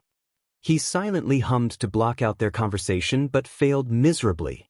It's not like I don't want, correction, I really don't want to. Midoriya answered honestly. Uraraka asked, why don't you want to participate, Deku? You don't have to respond if it's too personal. It's not. I just think, for starters, the event of showing the whole world your strengths and weaknesses would definitely be beneficial for the future because apparently the school seemed to accept the idea that the psychopathic villains wouldn't be watching the event since they'll be too busy FING holding a tea party. Midoriya responded, giving his opinion sarcastically. Especially after they analytically attacked the school. From that sarcastic description, it seems that you have a point. The unknown knowledge of our quirks helped us gain the upper hand on the villains. Their underestimation was their critical mistake in their plans. Iida pointed out. Not to mention, some of the villains which escaped are still out there and possibly won't make the same mistake again. The sports festival will surely give them plenty of information of every student along with their quirks attending UA. Midoriya concluded. So if they attack U.A again, it will be much harder than the USJ incident. Uraraka stated worriedly. Look, I really didn't mean to dishearten you guys especially about this event which will help you in your future careers. It doesn't matter what I think or decide, it's your choice if you want to participate. Their curly-haired friend advised, all in all, I'm not intentionally trying to change your mind in any case. I was just stating my opinion. He really didn't want to ruin his friend's enthusiasm but his instincts and thinking ahead had to butt in. Nonsense, Midoriya. Your intake on the matter at hand is certainly quite informative and definitely something to have in mind for future battles and situations particularly due to our first encounter with real-life villains. Iida reassured. When doing heroes' work, it's always important to think critically ahead. I should definitely add this to my notes, later on. Uraraka nodded in agreement and admitted truthfully, I admit it was kind of worrying but I can pretty tell, based on what you just said, you have good intentions since you were just looking out for us and our safety. Then she added, plus, I'm actually enjoying discussing about this, like a debate. Yes. It is certainly quite interesting to develop this even further. Might I suggest going over the benefits of participating in the sports festival since we've already mentioned one disadvantage? Iida offered. Uraraka agreed and rambled, hey, we should include Yairzu in this since she always comes up with good point. Oh wait, that I just realized something. We've been here for too long that we left Yairzu waiting for us in the cafeteria. That's right. Iida yelled in surprise. Then, he vigorously pointed in the direction of the cafeteria. Let's continue this conversation during lunch, after we give Yairzu our utmost sincerest apology. The female hummed as she vigorously nodded. Midoriya couldn't help but lower his head and smile, feeling really lucky to have understanding friends. He's internally glad that his friends won't get intimidated easily and would keep moving forward. Then last statement gave him food for thought. Haha, young Midoriya, young Iida and young Uraraka are here. All Might entered the scene, startling the students as Uraraka was Iida was shocked and Midoriya blinked. I'm sorry for the interruption but it is my duty as your teacher to inform that students at this time should be in the cafeteria. All Might stated. It's not that you did anything wrong but due to recent events, the school decided to take precautions. Iida immediately apologized as he bowed repeatedly at rapid speed. We understand. Forgive us for breaking the rules and disrespecting the school's wishes. All Might's sweat dropped at the four-eyed teenager's actions and reassured, don't worry about it. Besides, you weren't aware of it so it's no one's fault. The trio looked at each other and were about to head towards the cafeteria until... Wait! All Might said, "Young Midoriya, I would like to speak to you for a moment, if you don't mind." Uraraka and Iida gaped. "Sure." He answered simply, contrast to his friends that were in disbelief. "Great. Now, young Uraraka and young Iida, when you arrive at the cafeteria, one of the pro-heroes will certainly question your previous whereabouts, which is why I want you to inform them that you will have a typical teacher-to-student conversation with me." All Might pointed out. "Don't worry, I'll send them a message to confirm your statement." "Thank you, All Might." The brunette thanked energetically. "Your generosity shall be cherished." Iida yelled while again, bowing repeatedly at a rapid speed. As Midoriya and All Might were about to leave, the curly-haired teen said, "Tell Lunch Rush that I'll have the usual." Uraraka nodded and gave him a double thumbs up. Both of them went to the cafeteria, confirmed their whereabouts to the teachers there, and met up with Yaoyuzu, who was waiting in the queue for lunch. After receiving hugs of apology from the brunette and hearing Iida's loud apologies, the female noted that one of them was missing, so she asked, "Where's Midoriya?" With All Might, since the pro-hero wanted to speak with him. Iida simply responded, "Nanny." Yaoyuzu breathed. "Long story," the brunette stated. Then both friends were explaining what happened to the class president. Little did they know that the sudden information got the attention of a heterochromatic student who was watching them from a distance, especially with the mention of the symbol of peace. As Iida and Uraraka left for the cafeteria, the messy curly-haired teen affirmed, "Coast is clear." The tall, muscular pro-hero standing beside him immediately faded within a puff of smoke, revealing a skeleton man, Yagi Toshinori. "It's been getting tiring to maintain my All Might form," Toshinori admitted. There was a sudden awkward silence, to which Midoriya felt uncomfortable and blurted out, "Explains why you use your muscular form rather than your skeleton form for hero situations, since skeletons are easily rattled at high-stress jobs." Both student and teacher chuckled, mainly because of how terrible the pun was. Now that things were not so awkward, Midoriya took this as an opportunity to ask, "So for how long can you exactly hold out in that form, especially after that fight with that bird mindfuck?" Toshinori responded, "First of all, language." Midoriya interrupted with a smirk, "It's English." The pro-hero rolled his eyes and continued, "And secondly, my time limit shortened to 1 hour." Toshinori remembered something and excused, "Before I speak with you, I must inform Lunch Rush of the 2 late students. The principal has become rather cautious." As the pro-hero took out his phone and started texting, the teen stated, "It's kind of funny how a highly secured school being broken into and attacked without anyone's knowledge seemed so troubling for the principal, and yet holding the sport festival where our quirks along with their weakness are up, front and center, being watched by everyone including the psychopathic villains that got away, doesn't seem so bad at all." After Toshinori finished as he sent the text, he voiced out, "I understand your views. Holding the sports festival doesn't seem to be the best approach at the moment. Throughout my hero years fighting against villains, there's nothing more terrifying than an organized villain." Midoriya honestly agreed, "Yeah, I know what you mean." Toshinori continued, "The idea of the fact that these villains created a bioengineering being with power equivalent to mine indicates the fact that these villains should not be underestimated, but the same can be said for the heroes too. Your class managed to endure and thrive in the USJ incident despite their lack of experience, along with the fact the villains counted on the Nomu to kill me, but it didn't despite the rumors of me getting weaker. So you're saying that the sports festival can be utilized to mislead the villains? Since the hero students only just started, the villains could underestimate them," Midoriya deducted. "The sport festival is a good way to know your own weaknesses and openings through the help of others. Once you realize and work on them, you'll be a different hero than you once were when you face the same villains again," Toshinori explained. "Makes sense, but it's still a risky move, especially after the USJ incident where the only flaw in the villain's plan was not gaining information on the students' quirks. Any analyst could easily deduct and predict their developments and growth of their quirks," Midoriya pointed out, being an quirk analyst himself. Toshinori knew he wasn't going to try to convince the teen to participate in the sports festival. If it were any other student, he would, but not Midoriya, as the boy was clearly different. The one thing that Midoriya had which brought a large gap between him and the rest of Class 1A was experience. He wondered what the boy went through to become what he is now. Speaking of the USJ, the sudden reveal of my form must have been quite a shock, Toshinori said, trying to change the topic to what he intended to speak about. Not really, Midoriya responded. Really? Is it normal for a person's whole body to be literally smoking? Last time I checked, it's not, with the exception of having a related quirk. Was it really obvious?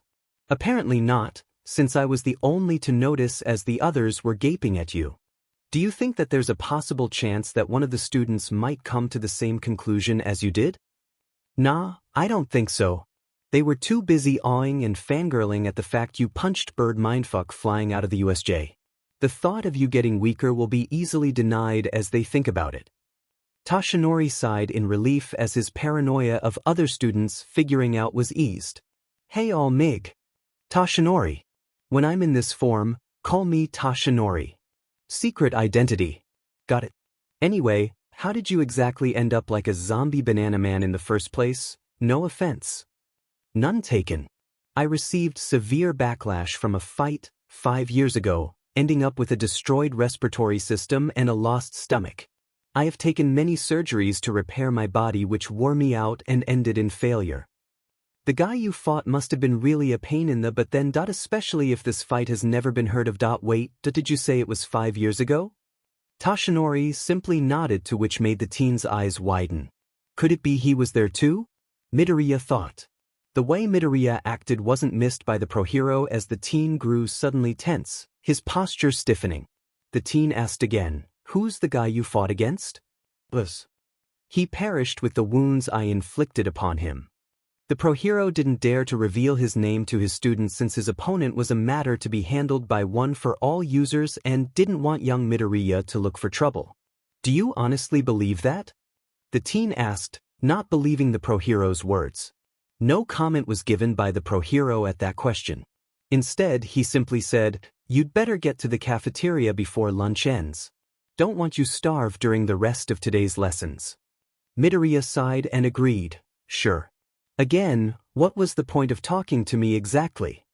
Just to clear any confusion you might have regarding my skeleton form, along with trusting you that this secret is kept by getting to know you better, Toshinori honestly replied. Don't blame you for that mistrust, since it's not every day that All Might reveals his secret to a total stranger, Midoriya reassured. Besides, you're not the only one who is keeping secrets to protect the innocent. The teen realized he hinted too much and decided to excuse himself to get to the cafeteria. Toshinori gave him his thanks for listening and wished him and Class 1A good luck for the upcoming sports festival as he headed off. Toshinori was left with his thoughts. He wanted to question what the boy meant by keeping secrets but didn't pursue further as he didn't feel he had the right to ask young Midoriya about that.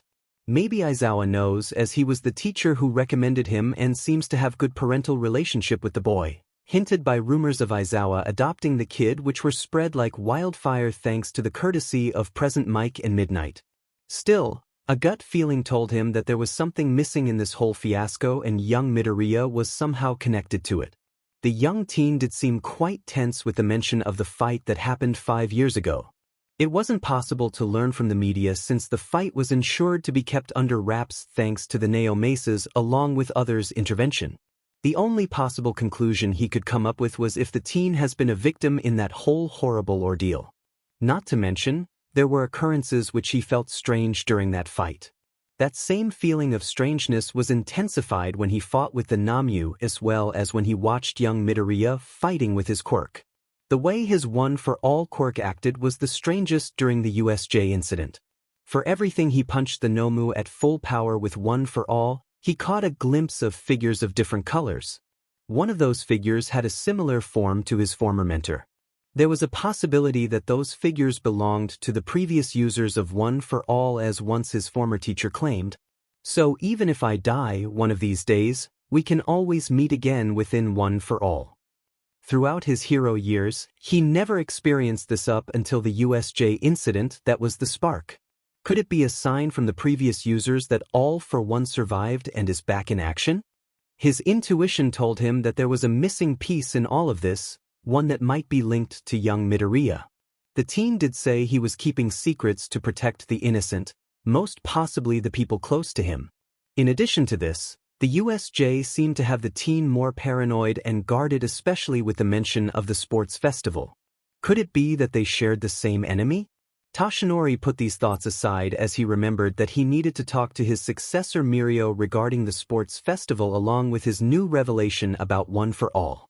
Midoriya joined Iida, Yayurozu and Uraraka at their usual lunch table, eating the food that was collected by his friends. His three friends were continuing their heated debate about the sports festival as the curly messy-haired teen was busy recollecting his thoughts that were all over the place. The talk with Toshinori was definitely an eye-opener. The fight between All Might and his enemy, the alarm incident, and the USJ attack and Nomu. There was a definite pattern. A pattern that connected both Midoriya and All Might's adversaries. Possible conclusion, they've been working together this whole time. Spect-fucking-tacular, as if things couldn't get any ward. You know what, I'm not gonna finish that sentence. I'm aware that saying it won't make a bloody difference since the sadistic author writing this would still put me into serious pain in the but life-threatening bullshit. A funny foreshadowing. She says. Your life is already a pain in the butt, dude. At least it's fictional, unlike yours. Lucky BSRD. Anyway. If that scumbag is working with someone who's All Might's ultimate enemy, since the hero didn't dare to mention his name, who could it be and what is his quirk? The USJ incident comes into mind as a good source of information.